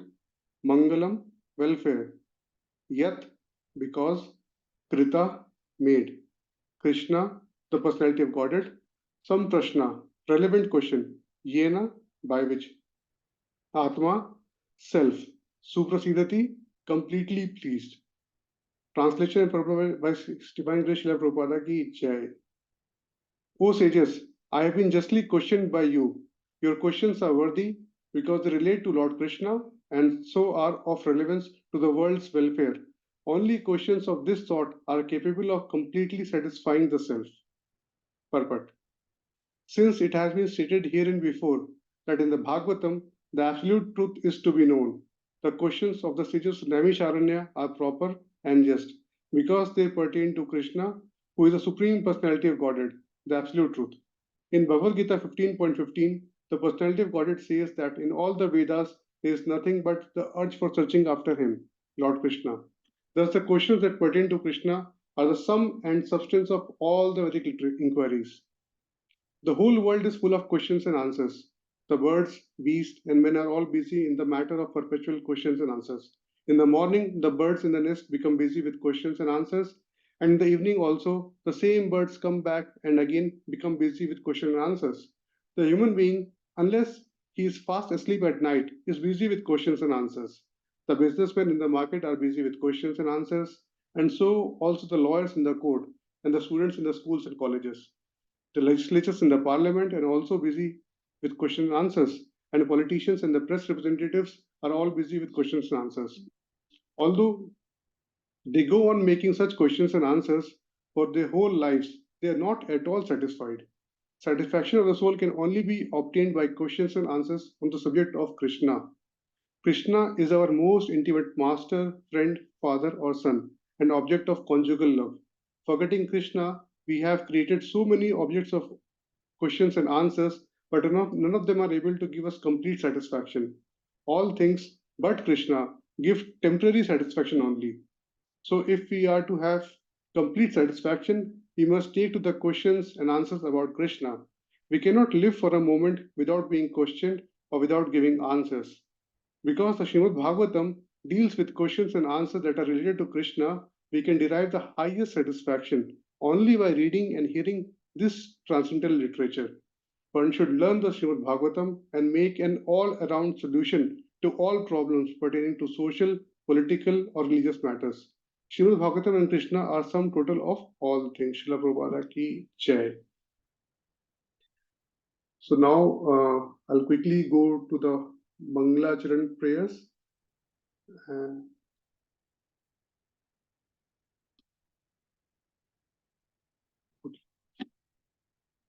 ओम अज्ञानतिमिरन्दस्य ज्ञानञ्जनशलाकया चक्षुरुन्मिलितं येन तस्मै श्रीगुरुवे नमः। श्रीचैतन्यमनोभीष्टं स्थापितं येन भूतले स्वयं रूपा कदा मह्यं ददाति स्वपदान्तिकं। वन्देऽहं श्रीगुरु श्रीयुतपदकमलं श्रीगुरुं वैष्णवं च श्रीरूपं साग्रजातं सगण रघुनाथमितं तं सजीवं साद्वैतं सावधूतं कृष्ण चैतन्य प्रजनसहितं कृष्णचैतन्यदेवं श्री राधाकृष्णपादान् सगण विशाखावितांश्च नमः ओम विष्णुपदाय कृष्णपृष्ठाय भूतले श्रीमती भक्तिवेदांत स्वामी नमे नमस्ते सरस्वती देवी गौरवने विचरणे निर्विशेष शून्यवती पाश्चात्य तारिणे जय श्री कृष्ण चैतन्य प्रभु नित्यानंद श्री द्वैतानंद श्री वसति गौरवतुन की जय। हरे कृष्ण कृष्ण कृष्ण हरे हरे हरे राम राम राम हरे हरे नष्ट प्रायेषु अवदेषु नित्यं भागवत सेव्या भगवते उत्तम श्लोके भक्ति भवति नैष्टिकी। Okay, so I think I'll first go back and talk about the word meanings, right? And then I will proceed further. So if you look at the word meanings, most of it is pretty straightforward. It says, Munya, O sages, sadhu. Sadhu is actually not the sadhu as a person, but it is like a appreciation from Suta Goswami, because all these sages have asked very relevant question. I mean, the most relevant question. So Suta Goswami is very happy that these questions are being asked, right? And the next, I'll go to only the important word meanings here. Like Pristha is questioned, Loka Mangalam, which is welfare of the world, Krishna Samprashna, relevant questions about, and Yinatma Suprasidati, pleasing the self. So this Yinatma Suprasidati will appear several times in our discussion today, right? So this is the background, or what is happening in this verse. But before that, I'll give you a very quick setting of the stage, kind of a scenario, that what is happening. So basically, this is about the time when there are sages assembled in Naimisharanya, and they are doing a 1,000-year sacrifice. Now, if you have not heard about Naimisharanya, of course you will have heard, but just to glorify the place and its significance, right? In the Vayavi Tantra, it is said that Brahma, who is the creator of this universe, contemplated a great wheel which could enclose the universe, and hub of this great circle was fixed at a particular place known as Naimisharanya. So some people call it like the center of the universe, right?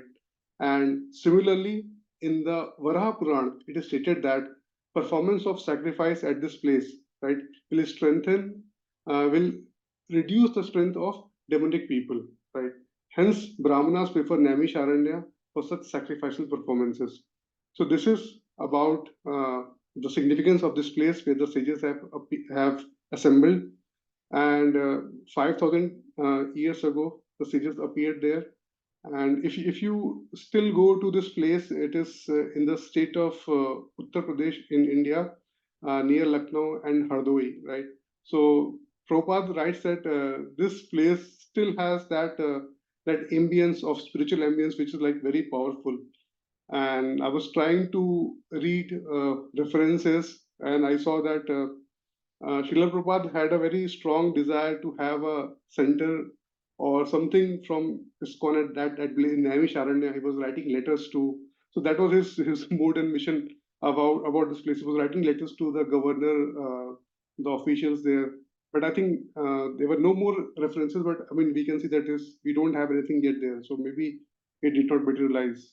But anyway, so these sages have assembled there. They are doing this sacrifice, and one day after finishing their morning duties by burning a sacrificial fire, there appears Suta Goswami, Srila Suta Goswami, and these sages welcome him very nicely with great respect and gave him the Vyasasana to sit. At this point, I would also say that we have to also look at the nature of the devotees who were or sages that are present there. So devotees of Lord Vishnu offer all kinds of sacrifices for his pleasure, right? The devotees are always attached to the service of the Lord, whereas normal conditioned people or fallen souls are attached to pleasures of material existence, right? It is enjoined, therefore, that all acts must be performed sacrificially for the satisfaction of Vishnu and his devotees. This will bring everyone peace and prosperity. But if we do the other way around, where we are doing activities only for ourselves, right, it will only lead to bondage, nothing else. So the sages knew it well, and therefore, for the good of all men, they were always anxious to perform acts which will bring peace in the world.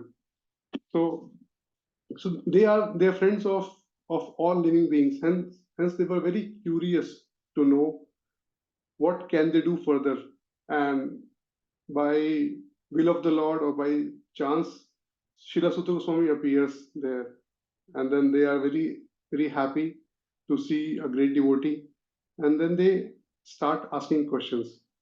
But at this point of time, I would maybe ask you, do you think it was a chance that Srila Sutta Goswami appears there and not Narad Muni or Vyasadeva himself or Sukdev Goswami?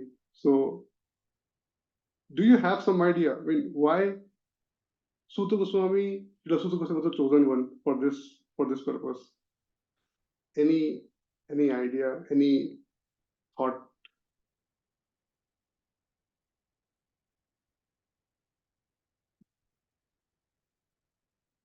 Okay, if you want a hint, the answer is in the 12th canto of Srimad Bhagavatam.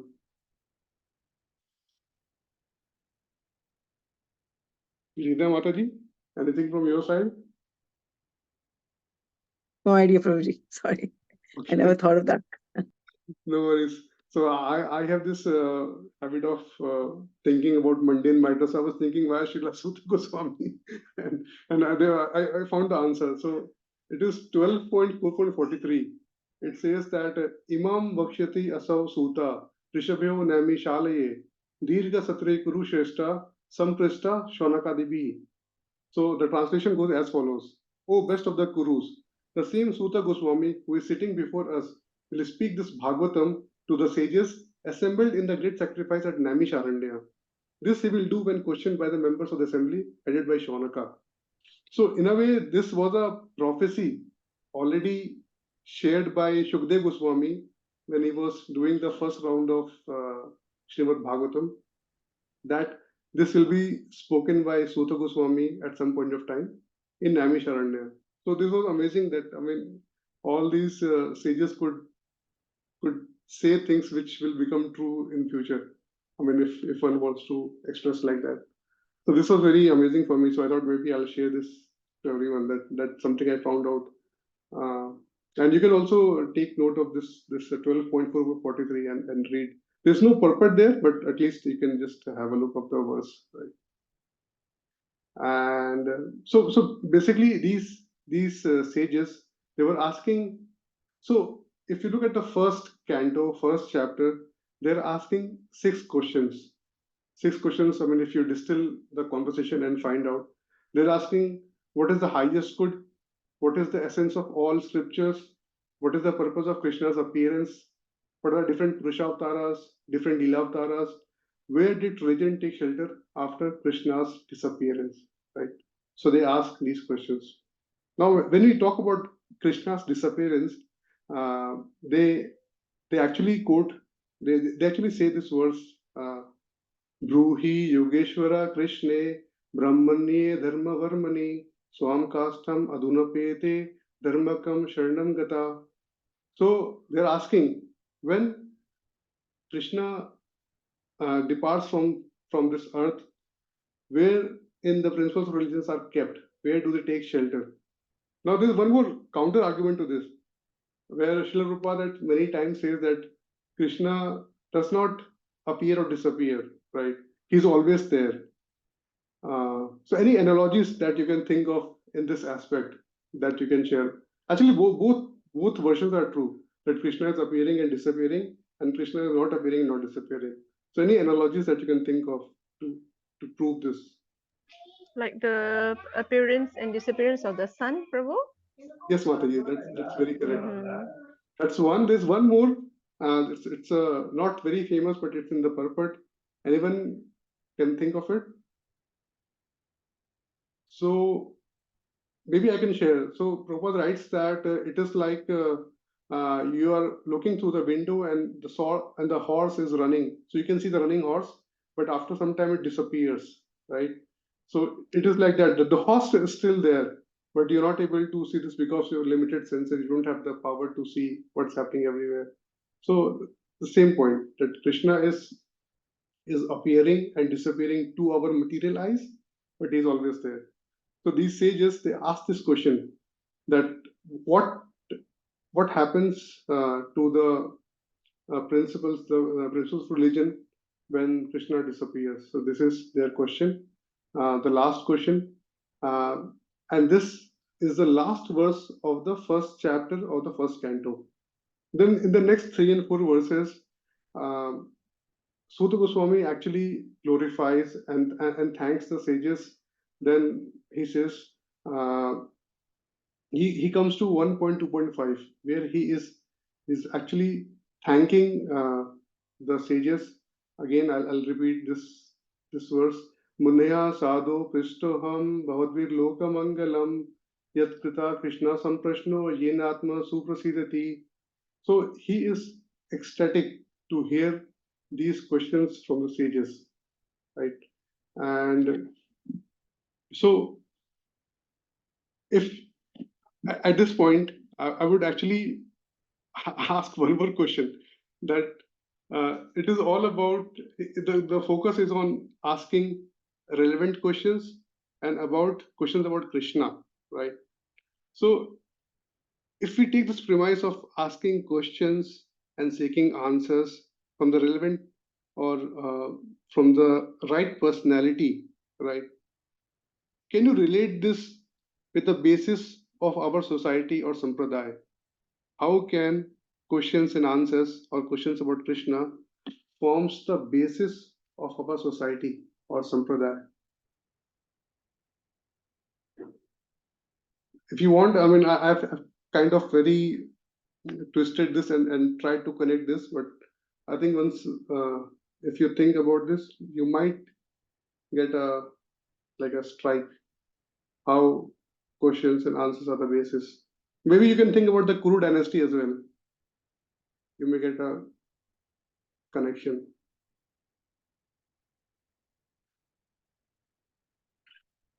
Okay, so let's think of, Mata, you are mute. Are you trying to say like we are getting question and answer from Bhagavad Gita? Yes, Mata, yes, correct. That's one. Okay, the reference, yeah.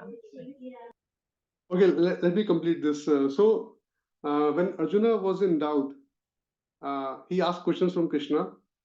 So we as living entities got Bhagavad Gita. And when his great grandson, Parikshit Maharaj, he also has questions because he is going to pass away in 7 days. He is asking questions from Sukdev Goswami, Srila Sukdev Goswami. So in both these cases, in both this Kuru dynasty kings or prince, when they ask questions, we get Bhagavad Gita or Srimad Bhagavatam. And Srila Prabhupada has always said that these two books, of course, Chaitanya Charitamrita, these are the basis of our movement. So we preach Bhagavad Gita, we preach Srimad Bhagavatam, we preach Chaitanya Charitamrita, which is like a PhD study.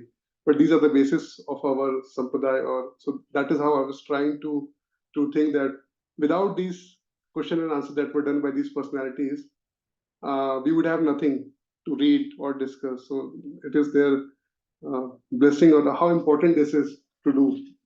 Otherwise, we'll not have anything to discuss or study.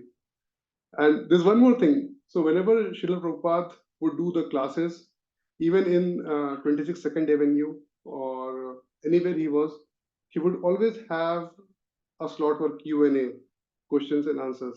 He would always ask the people or the devotees listening, do you have any questions or answers or not? So this was a very standard part of our how do we learn things.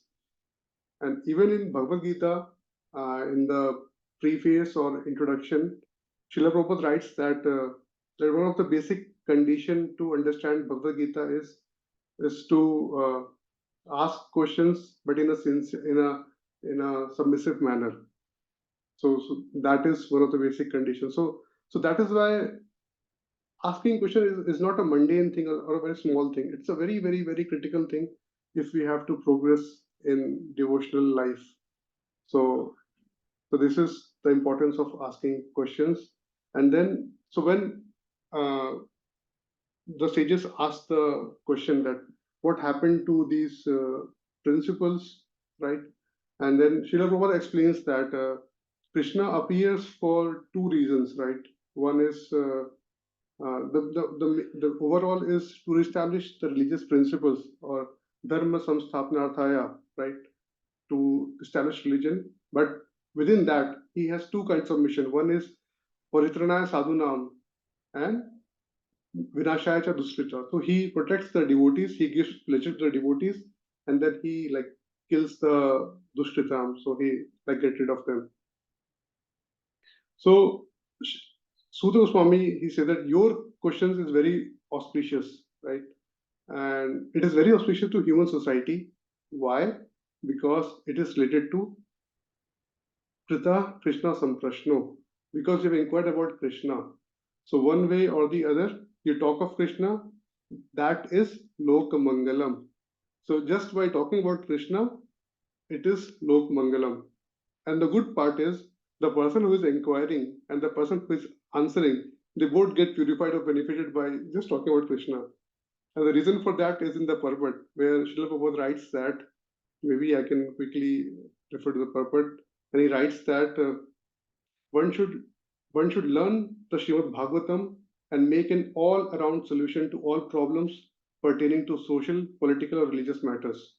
Srimad Bhagavatam and Krishna are the sum total of all things. So there is nothing bigger than Krishna. So if our questions are related to Krishna, then we are already doing the right thing. And then, of course, the shortcut that Srila Prabhupada gives us further is in this Hare Krishna consciousness movement is hearing and chanting about Krishna. The further shortcut is Hare Krishna mantra, Hare Krishna Maha mantra. So if anyone chants this Hare Krishna mantra, anyone who hears this mantra, both of them are benefited. So any queries till now? Have you followed me? The voice, everything, was it clear? Yes, Prabhuji. Voice was clear. So our Krishna consciousness movement is based on this Bhagavad Gita because it is full of Krishna Samprashna. And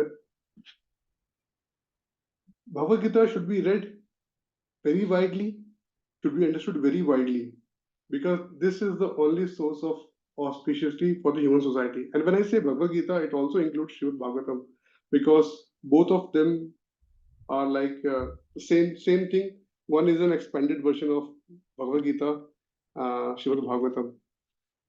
In terms of Vaishnava integrity, so if you look at the evaluation form, There's a segment called Vaishnava integrity and how this could be misused, this information. And surprisingly, I found in the content I was reading, Srila Prabhupada mentions about this. So what he's alerting us is don't misrepresent it. It has become, I mean, he says that it has become a fashion now to misrepresent, comment on Bhagavad Gita according to one's whims. Now, this is very dangerous because it should be read only in the prescribed manner. And the prescribed manner is evam parampara praptam evam radhasya vidu. That it should be understood only by the line of disciplic succession of authorized acharyas. And then in Chaitanya Mahaprabhu says that Harer Nama Kevalam Kalau Nasti Eva Gatir Anyatha. So this is the only process that we have to follow, but you have to be very careful that we always do this in the line of disciplic succession. There's one more further alert here where I was reading about this. Maybe I heard this. So when Srila Prabhupada was in Vrindavan and his foreigner devotees are also in Vrindavan, some of the devotees, they kind of came in contact with other sadhus or other people, other sampradaya, and they started reading Hari Bhakti Vilas, even though it is a part of our own how do I say sampradaya. But Srila Prabhupada never introduced Hari Bhakti Vilas. But this person, this devotee, our devotee, he started reading it. And one day what he did was he did the Abhishek of the Krishna Balaram deity in Vrindavan temple, the big deity. He did Abhishek, water Abhishek. So Srila Prabhupada was very upset and angry. That, who told you to do this? Then he says that I read in Hari Bhakti Vilas. So this is like very important that we should only constrain ourselves to what has been given to us, read what is being told by our acharyas, and just focus on that. If we try to like go here and there, different sampradayas, what others are teaching, then we may have a big risk. So this was very interesting that I got to know. And lastly, in this in the age of social media, we come across so many content. I know this because my younger cousins, brothers, sisters, they see a lot of things and they will send it to me. That is this correct or not?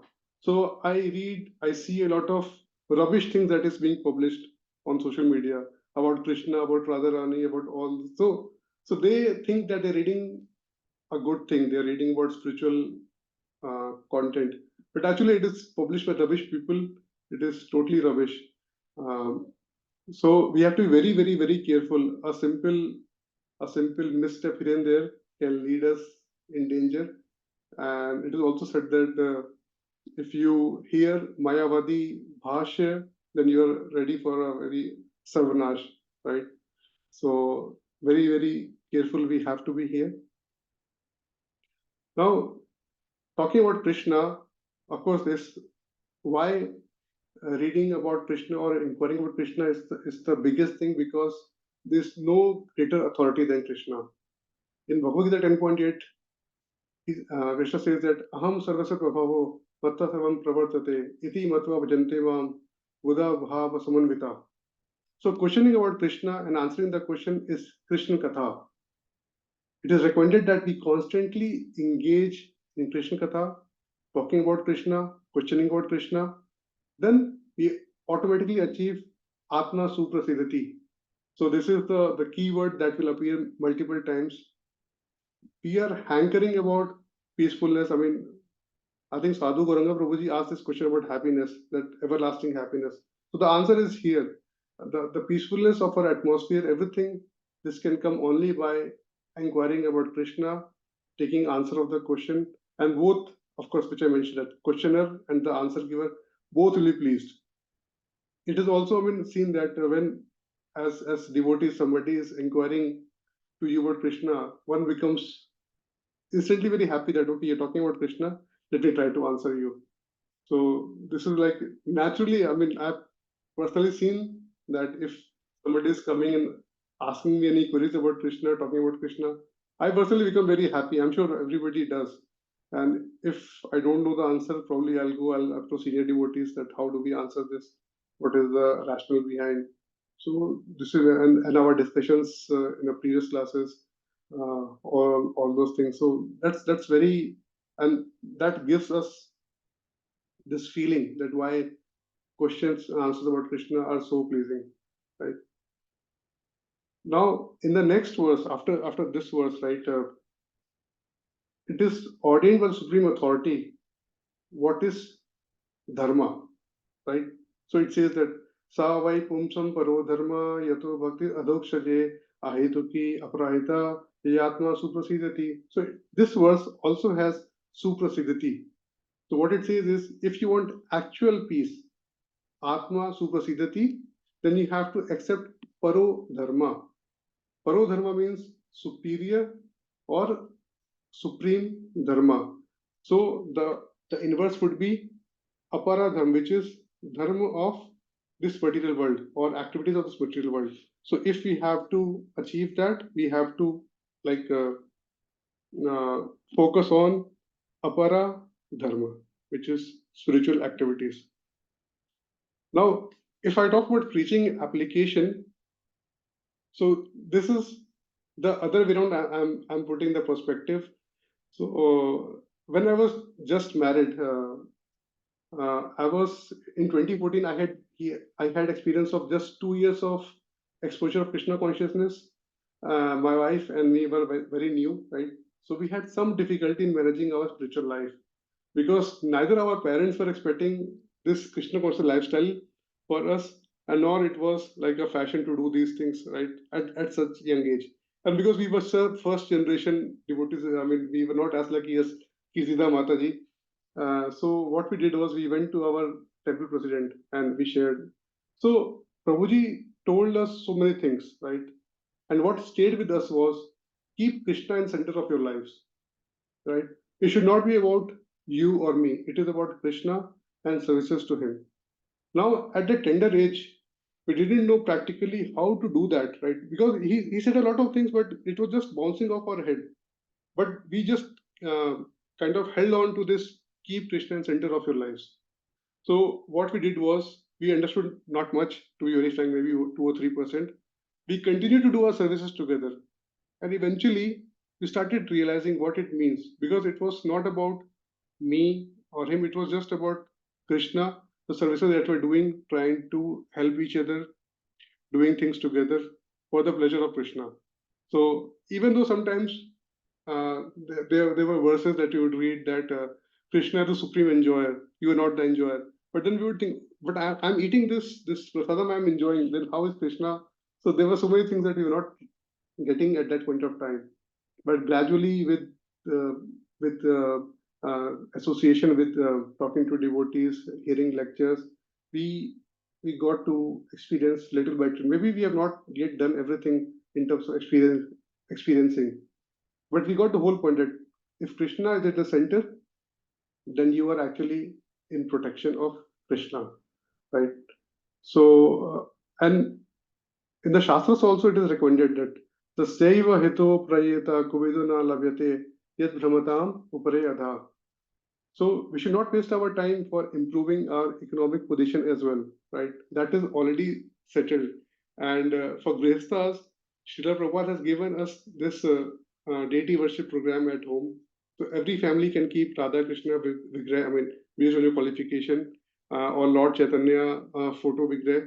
We can keep these things and do our services, keeping Krishna in center, right? So this will solve all our social problems, philosophical problems, economic problems. I mean, just it will solve, or you will not even worry about it. So anything can happen. Regarding mood and mission, so as I mentioned, I mean, our Krishna consciousness movement is based on Bhagavad Gita because it is full of Krishna Samprashno. So what Srila Prabhupada say or writes at various places is, if you want to make the whole world peaceful, Yinatma Suprasiddhiti, right? To become satisfied, and Su means super extra satisfied, then people should be educated to inquire about Krishna. That's all. I mean, you just educate them about Krishna, and make your propaganda in a way that everyone becomes inquisitive. And Srila Prabhupada writes in a funny way that people should say that, what is this nonsense, Krishna? I mean, he writes like that.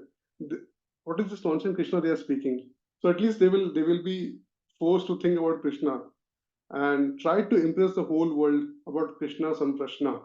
Then they will be happy. And Srila Prabhupada writes that this is our mission. If I again refer to, it is third referring to this line from the purport, that one should learn the Srimad Bhagavatam and make an all-round solution to all problems pertaining to social, political, religious matters.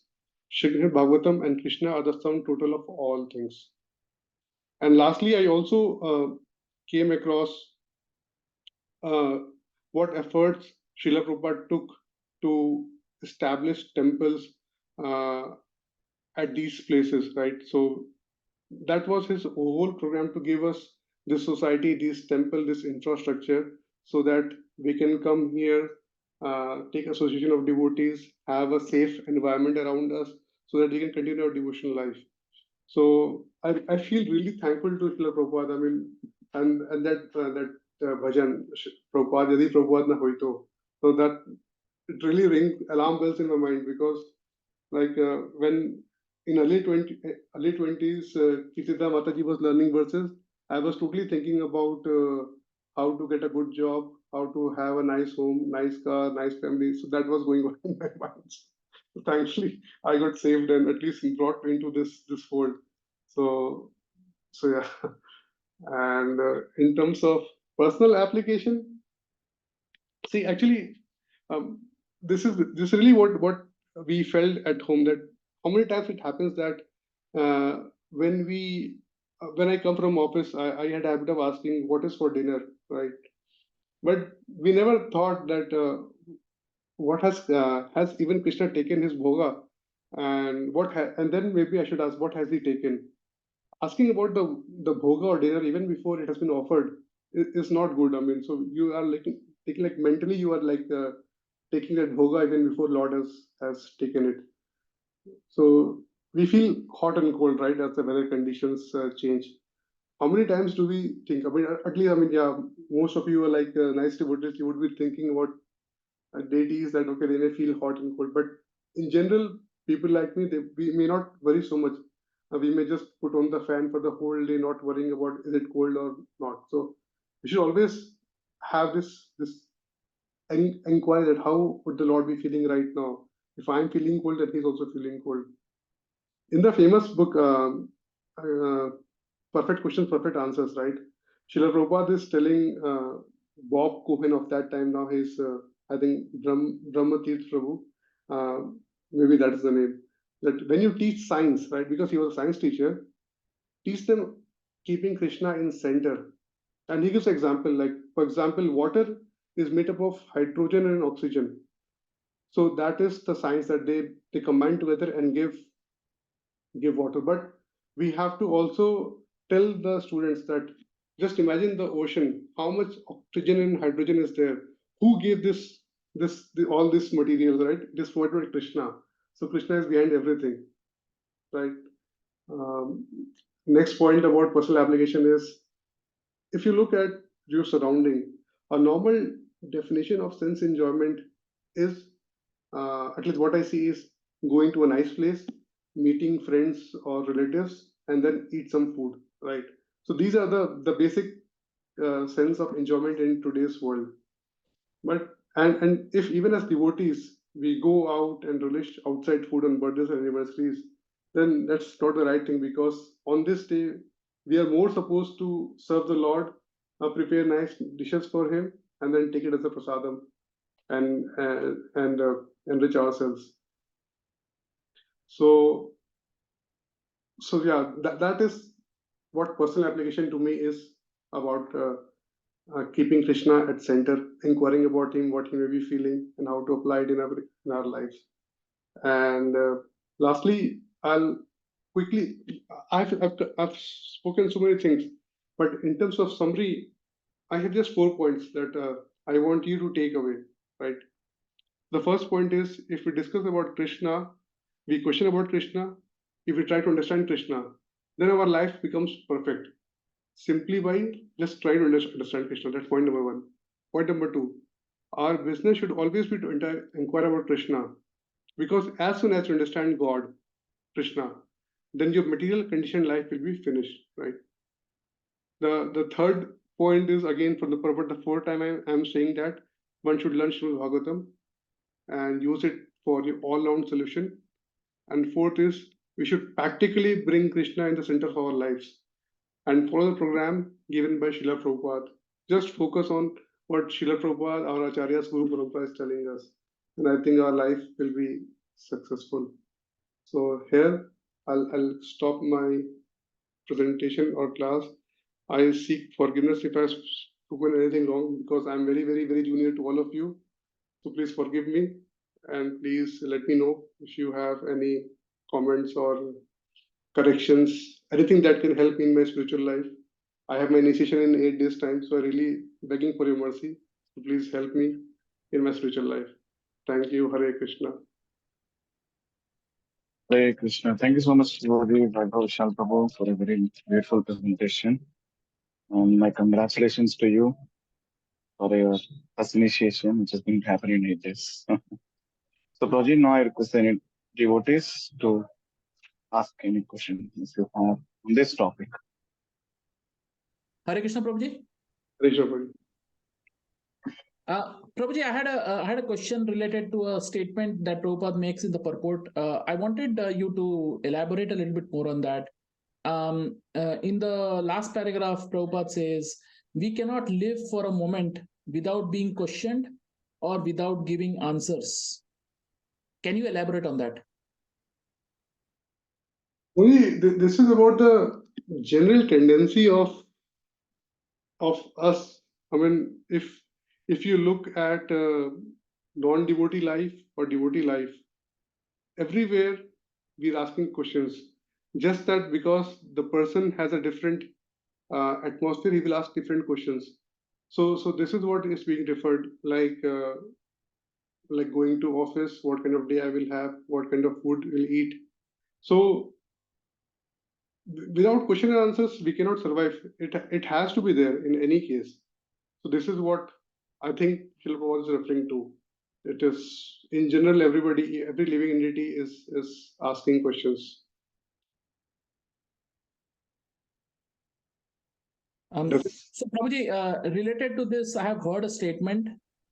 Krishna consciousness is exercising the choice to serve Krishna at every moment.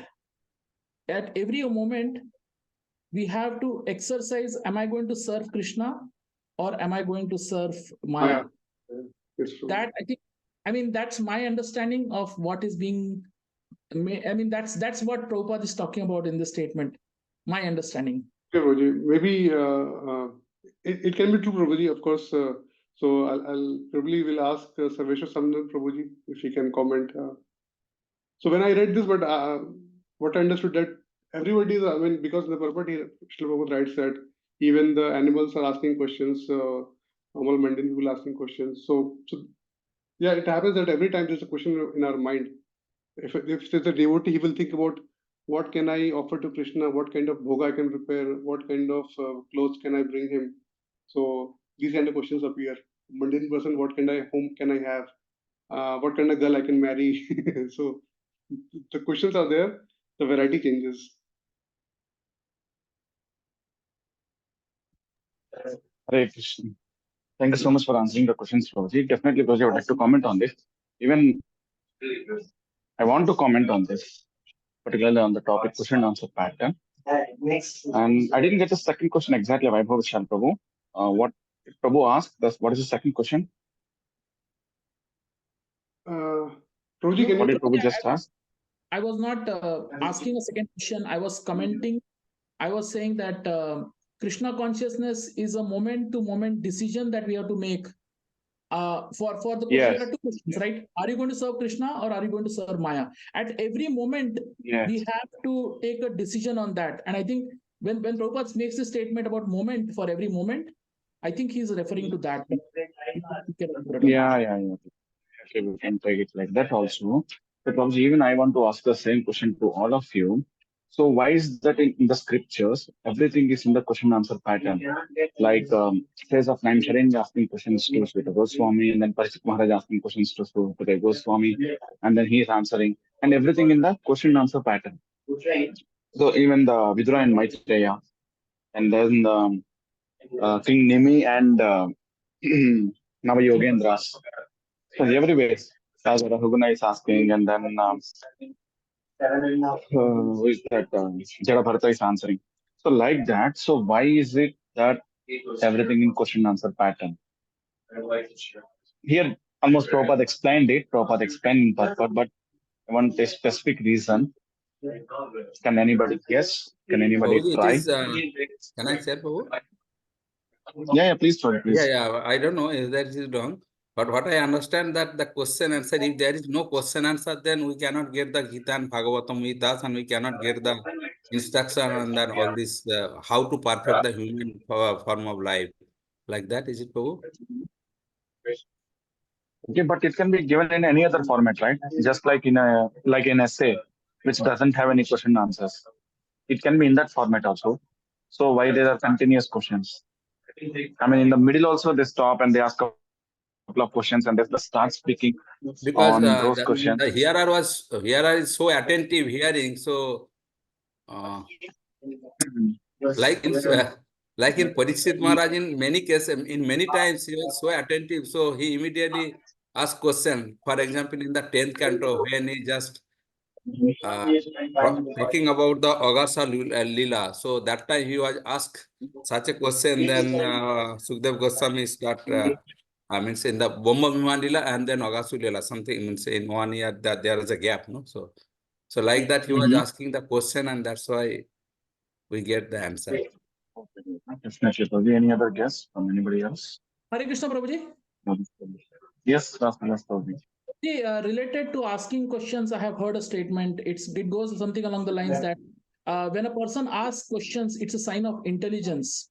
So the way our intelligence works is in the form of acceptance and rejections on the basis of these questions, right? If we have to do something, we think we rationalize that way. Should I do this or should I not do this, right? And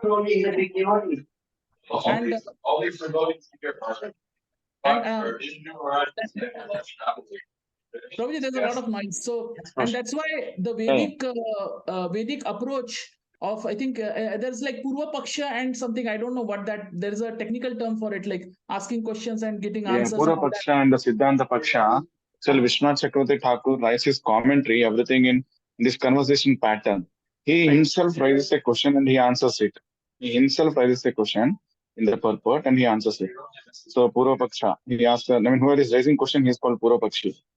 And then he then establishes the Siddhanta. So that's a pattern which Vishwanath Chakravarti Thakur has chosen. So why? Why did this all people choose this pattern? Why were all these scriptures like in question and answer pattern? Is there any difference for it? Is there any Yes, rule Prabhuji. that Yes, gives the Prabhuji. process to imbibe? Sorry, Prabhuji. So Lord Krishna, he's basically instructing Arjuna in Bhagavad Gita, Tadviti Pranipatena Pariprashnena Sevaya, that you have to approach a guru, be inquisitive in a humble manner, and to learn, to gather knowledge, to accept knowledge. You have to be in the guru disciplic succession. So in the pattern that we see in Srimad Bhagavatam, it is a very realized Vaishnava who is teaching a person who's inquisitive in nature. Humans by nature are inquisitive. So he's saying be inquisitive from a bona fide spiritual master. I hope that's a correct reference. Definitely, Mati. It's one of it. It's a very good answer. Okay, it can be one of the answer. Vaibhav Sharpa, you want to say something? Your hand is raised. So, Guruji, actually, this question and answer format is because we read that Arjuna was put into bewilderment by Krishna to ask these questions for the betterment of the humankind, to represent all the living entities and asking those questions for our betterment, even though he may not be actually in doubt. So, with this kind of format, we can relate to those questions and accept the answers. This is what I think, Guruji. Yes, good answer. Even Prabhupada wrote one wonderful statement. I don't know whether anybody noticed in the Prabhupada's purport. Um,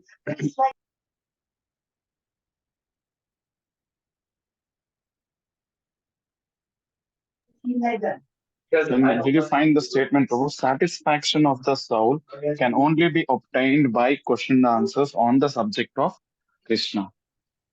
Did you all find the statement given by Srila Prabhupada in the end of the first paragraph? Yes, Prabhuji. It's a beautiful statement by Srila Prabhupada. There goes the half answer. So I just want to quote Prabhuji from the. Of course, it's not so easy to guess. Also, even I don't know before I read this statement. So this is from the Tattva Sandarbha of Jiva Goswami.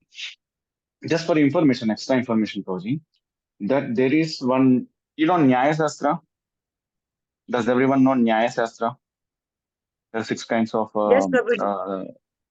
So in the Nyaya Shastra, there is one Nyaya. I mean rules. The rules. One Nyaya called Kaimutya Nyaya. Kaimutya Nyaya means like question pattern. So like for example, there are many other verses in the Srimad Bhagavatam. What is that verse? 5:18:12. Can anyone remember? Remind me, the first word. I mean that all the devotees will have all the good qualities of the demigods. Harava Bhaktasya Kuto Mahatgunan. That's the first line. Yes, yeah. Sarver gunastatta savas. No. One second. 5:18:12. 1812, Prabhu. Yeah. Was it? First line. First word. Yasyaste bhaktir bhagavata kinchana sarvar gune tatra samasute surai. Harava bhaktasya kuto mahatgunan manoladhena shanti dhavato bhaihi. So in this line you can say Harava bhaktasya kuto mahatguna. So if there is no Hari Bhakti, how will they develop these good qualities? I mean, like the speaker is asking a question. So there is one Nyaya in the Nyaya Shastra that the question and answer pattern is always considered the bona fide way of receiving the transcendental knowledge. That means in the question and answer pattern, I mean, before the Vedic system is like that, and everybody used to speak truth. No, nobody used to lie. Everybody knows that it's a sin and it's an offense. So definitely, when a guru speaks, the disciple has to accept it. So the question and answer pattern of getting the spiritual knowledge is considered the standardized way of getting spiritual knowledge, and nobody can deny it. Are you getting me, Prabhuji? Prabhu, does it make sense to you? I mean, whatever information which we got to question answer pattern is a standard thing. Nobody can deny it, and it's a bona fide information. Okay, so there is one Nyaya called Kaimutya Nyaya in the Nyaya Shastra. This is one information. And other information is some purpose for it also. When the disciple asks a question, the speaker, the guru, he will understand the mood of that listener, mood of his disciple. What his level of maturity, his level of understanding. And that's why you can see when always Sukadeva Goswami always appreciates Parikshit Maharaj's way of asking the questions. So I really appreciate the questions and wonderful. Here also he's appreciating, he's respecting, Sukadeva Goswami is respecting the questions of the series of Naimisharanya. So this is one thing, Rosie. So I just want to quote this Kaimutya Nyaya Shastra from the Nyaya Shastra. You can see like this verses, many verses in Srimad Bhagavatam. Particularly, the Vishnu Chakravarti Thakur always raises these kinds of questions. Okay. So, anything else, Prabhu? Vilas Prabhu, you want to comment? No, Prabhu. So I was just thinking because of that statement that asking of questions is a sign of intelligence. I was thinking. Maybe. Yes. Finally, I'm not sure the reference, but it makes sense. It makes sense. Definitely, it shows the intelligence of the listener also. You sharpen your intelligence. So, how does that help? It helps because finally the goal of everything is manmanabhava madbhakto. You want to always think of Krishna, right? So you want to control your mind, and the way to control your mind is through the intelligence. So the logic, the way I was, rationalizing the whole thing is that you study the Shastra, you sharpen your intelligence, and with a sharpened intelligence, you can control your mind, and that way you can always think of Krishna. I was reasoning it that way. Yeah, Prabhu. It's one of the good answers, Prabhu. But I don't know the reference. I mean, are you speaking generally, or do you have any reference, Prabhu, for that? No, I don't have reference, Definitely, it makes sense. but I have Definitely, it makes sense, Prabhu. I've definitely heard this statement being made where Prabhupada not well, maybe Prabhupada said it, but other devotees have said that questioning, when you ask questions, it's a sign of intelligence, right? And that's also how intelligence works, right? So like you try to figure out accept and reject, right? Like, okay, is this the way I'm going to do it, or is that the way I'm going to do it? So so through this question and answer, you are able to sharpen your intelligence. Anyway, so that was my reasoning, Prabhuji. Okay, Prabhu. Definitely, Prabhu. It can be taken. Hare Krishna No Prabhuji, issue. one more thing can I Prabhuji share? I don't know whether it will be Please, okay please. or not. In the Bhagavad Gita, it is said, no, the matchitta madgata prana bodhayantatas parasparam kathayantascha mam nityam tussanti cha ramanti cha. So when the Lord says that when the devotees are discussing about me, and they are deriving the great satisfaction and the bliss by enlightening to each other, by discussing and conversing about me. So is that through the question and answer they are discussing about the Lord, Yes. and they are derive the satisfaction and the bliss, the soul. Yes, Prabhu. You can take like that also. Ultimate thing is discussion of the topics related to the Lord. It can be in any pattern. So question answer pattern. I mean, I just want to substantiate with some reference. So this I remember some sandarbha there, the Kaimutri Nyaya from the Nyaya Sastra. So, but whatever you spoke, Rasvilas Prabhu, you spoke can also be accepted. Even Kirtida Mataji also said that with the Pranipatina. So that can also be accepted. So that can be considered as reference also, Kirtida Mataji's one. But the 2 points which you shared, Rasvilas Prabhu and Jagdish Prabhu, it's like, general answers, but we can accept it. It nurtures the intelligence, and as you said, then we can also take that answer, Prabhu. Okay, Prabhu, it's getting late. So I'll share my feedback on Vaibhav Vishal Prabhu's presentation. Thank you so much, Vaibhav Vishal Prabhu, for a wonderful presentation, very beautiful presentation. So you also try to follow all the guidelines which are mentioned in the Bhakti Vaibhav handbook for a ideal Bhagavatam lecture. So, Prabhuji, first I would like to share the positives and then the room for improvement, section-wise presentation skills, and then the body presentation, and then the practical application part. So, in the presentation skills, the positives are so many, Prabhuji. There's very less room for improvement. To audience very nicely. You projected yourself nicely in the beginning, introduced yourself, what you share, what the services you preach, and also you followed the proper structure with Kirtan, Mangalacharan, reading the verse, and then the purport, everything you followed very nicely. And then you're also very you start with an icebreaker because it makes a presenter was very warm or going in personal. And it also sets a good atmosphere, mood and atmosphere for the audience too. And there was sufficient volume, which is also clear. The language is also fluid. You maintained proper eye contact, had a good pose too. You were very competent and confident in the presentation. So everything is good. Proposition started on time, finished on time, and you regularly check with the audience whether they could able to understand, whether they needed any clarification, whether they had any doubts. You also actually sought contributions from the audience from the beginning to the end. We appreciate that. And you also made room for question answers. You answered them very nicely. You tried your best. And those is the room for improvement in the presentation skills is that maybe I don't know whether you realize it or not. There were you are using some space fillers, Prabhuji.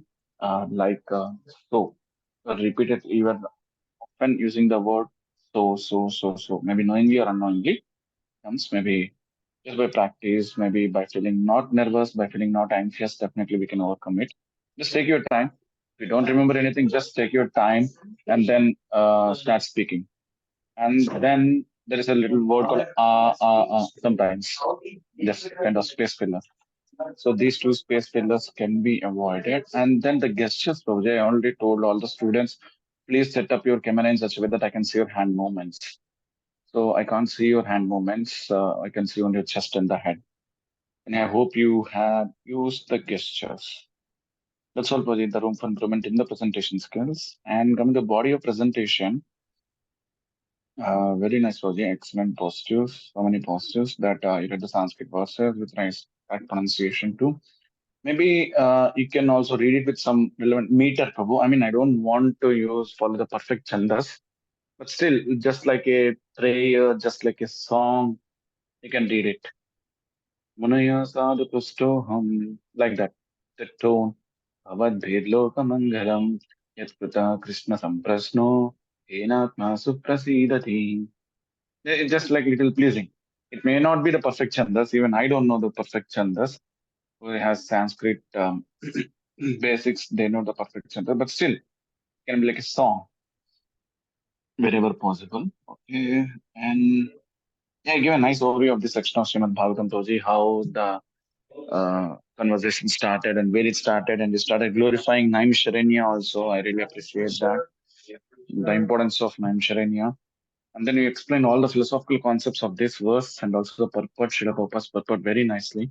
And you refer to the Sanskrit words and synonyms. Very good. And you also supported philosophical points with relevant Sanskrit verses which are quoted from your memory. So, and other positives are, and you also said that why only Sutta Goswami was chosen. Prabhu, I don't know whether I cast it right or not. Did you mention 12 for 43? Yes, Roji. That's where why Sutta Goswami is mentioned?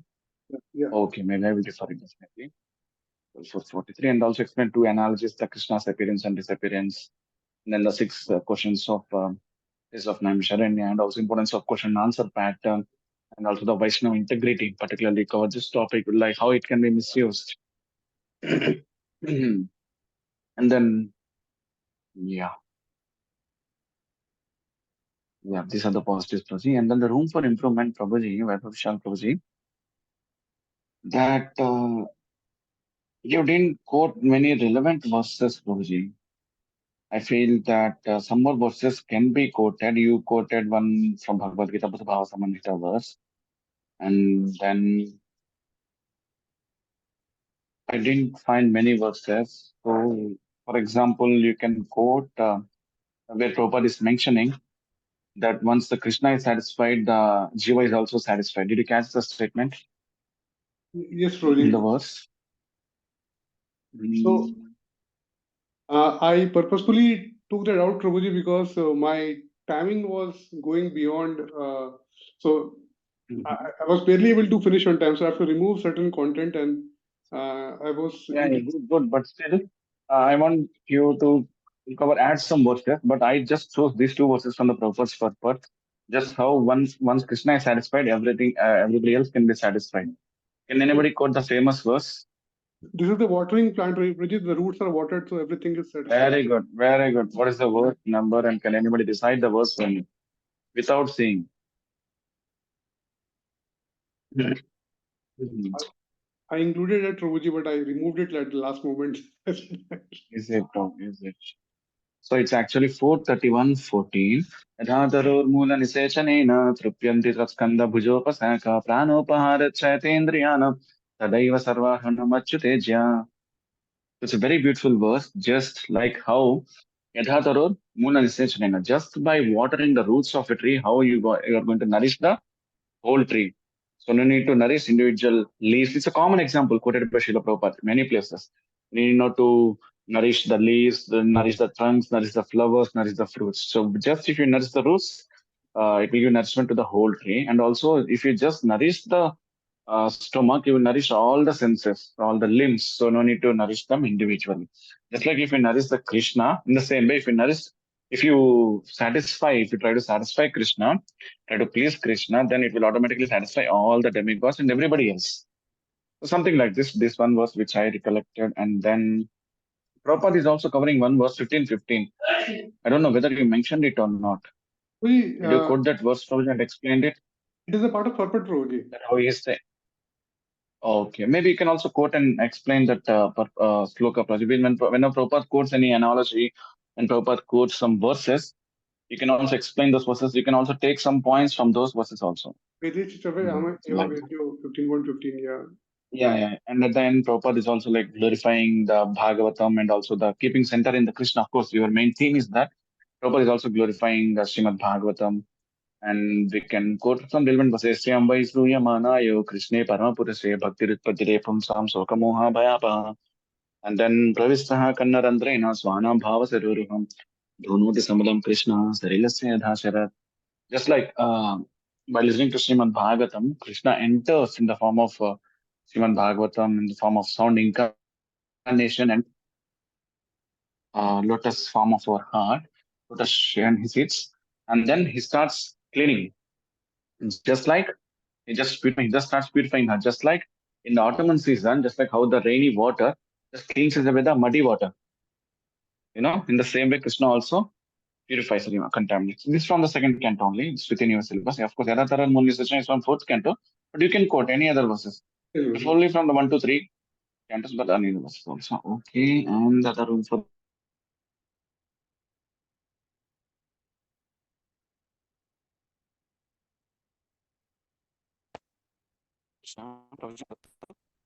Prabhuji, your audio is gone, Prabhuji. Vaibhava Vishal Prabhu, am I audible? Now, yes, Prabhuji, now, yes. Yeah, just now. Yeah. So I was saying that you need to mention the titles, Prabhuji, that I'm going to speak personal application, I'm going to speak mood and mission, now I'm going to speak about the preaching application, and I'm not going to put the synonyms. No need. It just has to go in a flow. Just Okay, has to go. It's the duty of the speaker. It's my duty to catch whether you mention the purpose, mood and mission, whether you cover the personal application, whether you cover this thing.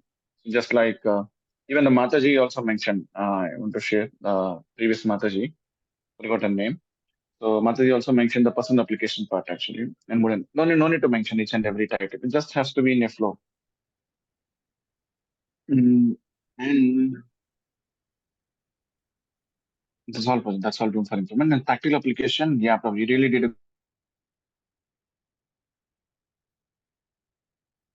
good job. Hare Krishna. Hare Bol, Hare Krishna.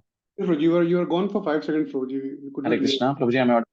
Now, yes, Prabhuji. Yeah, I'm just getting calls. Whenever I get a call, I lost the connection. Okay, So you okay. really did a good job, Prabhu, for purpose, mood and mission, and then the personal application part, and then the preaching application part. I really appreciate it. And one more room for improvement, Prabhuji. Did you spend time on a story, narrating the story, relevant story? Prabhuji, I just used the Hari Bhakti Vilas incident where the devotee, That's purpose, mood and mission. Okay, Prabhuji.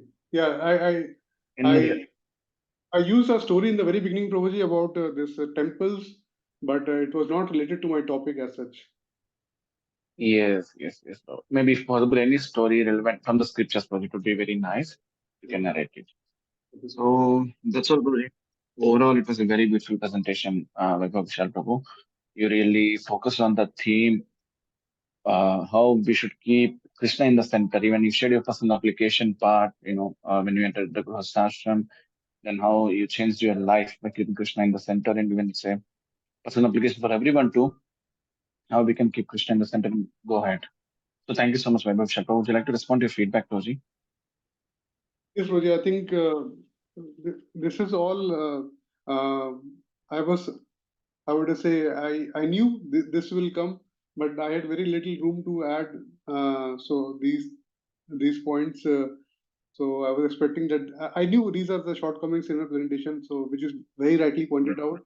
Maybe next time I can do a better job in including these points, and yes, Prabhuji, I know. So this verse about the roots, watering the roots. It was a part of my presentation, but I thought it's a very common thing, so I skipped it because everybody knows about this. So I think the next time, if there's a room, I'll include this also, Roji. So thank you so much for your feedback, Roji. So, my suggestion is, Roji, in the beginning, maybe you spend more time on introduction. Maybe you can cut a little time, make it fast. Maybe cut a little bit. Because in the whole first 15 minutes or 20 minutes, you're like in all in the introduction part, beginning part. Yeah, Prabhuji, yeah. Maybe you can cut a little bit. That's all, Prabhu. Yeah, and who is going to give feedback on your presentation, Prabhu? Well, Sadhu Ganga Prabhu has left, I think. He was supposed to do it. Okay, maybe Rasilas Prabhu, would you mind sharing the valuable feedback for you on Prabhu's presentation? So Prabhuji, I don't have a very detailed one, but I loved your presentation. I loved the fact that you were able to stay between philosophy and also tell stories. Points to improve. I thought that you could have quoted more from Shastra, and one particular one that is very close to my heart. It's not from Srimad Bhagavatam. It's not from Bhagavad Gita. It is actually from Vedanta Sutra. And it's the very first sutra which says Athato Brahma Jigyasa. So basically, inquire about the absolute truth, right? Ask the question. I thought it was very relevant to this particular one. I was hoping you would put that. True. I understand. When you shared your personal, from your own life, how you try to keep Krishna in the center, and you face some challenges, and you are very honest about that. I love that part of the presentation. So that's my feedback. Thank you very much, Prabhuji. Okay, thank you so much for your feedback, Rasilas Prabhu. So now I request the devotees to share your feedback by clicking the link which is shared in the chat box. Just take 2 minutes time and then we can confirm.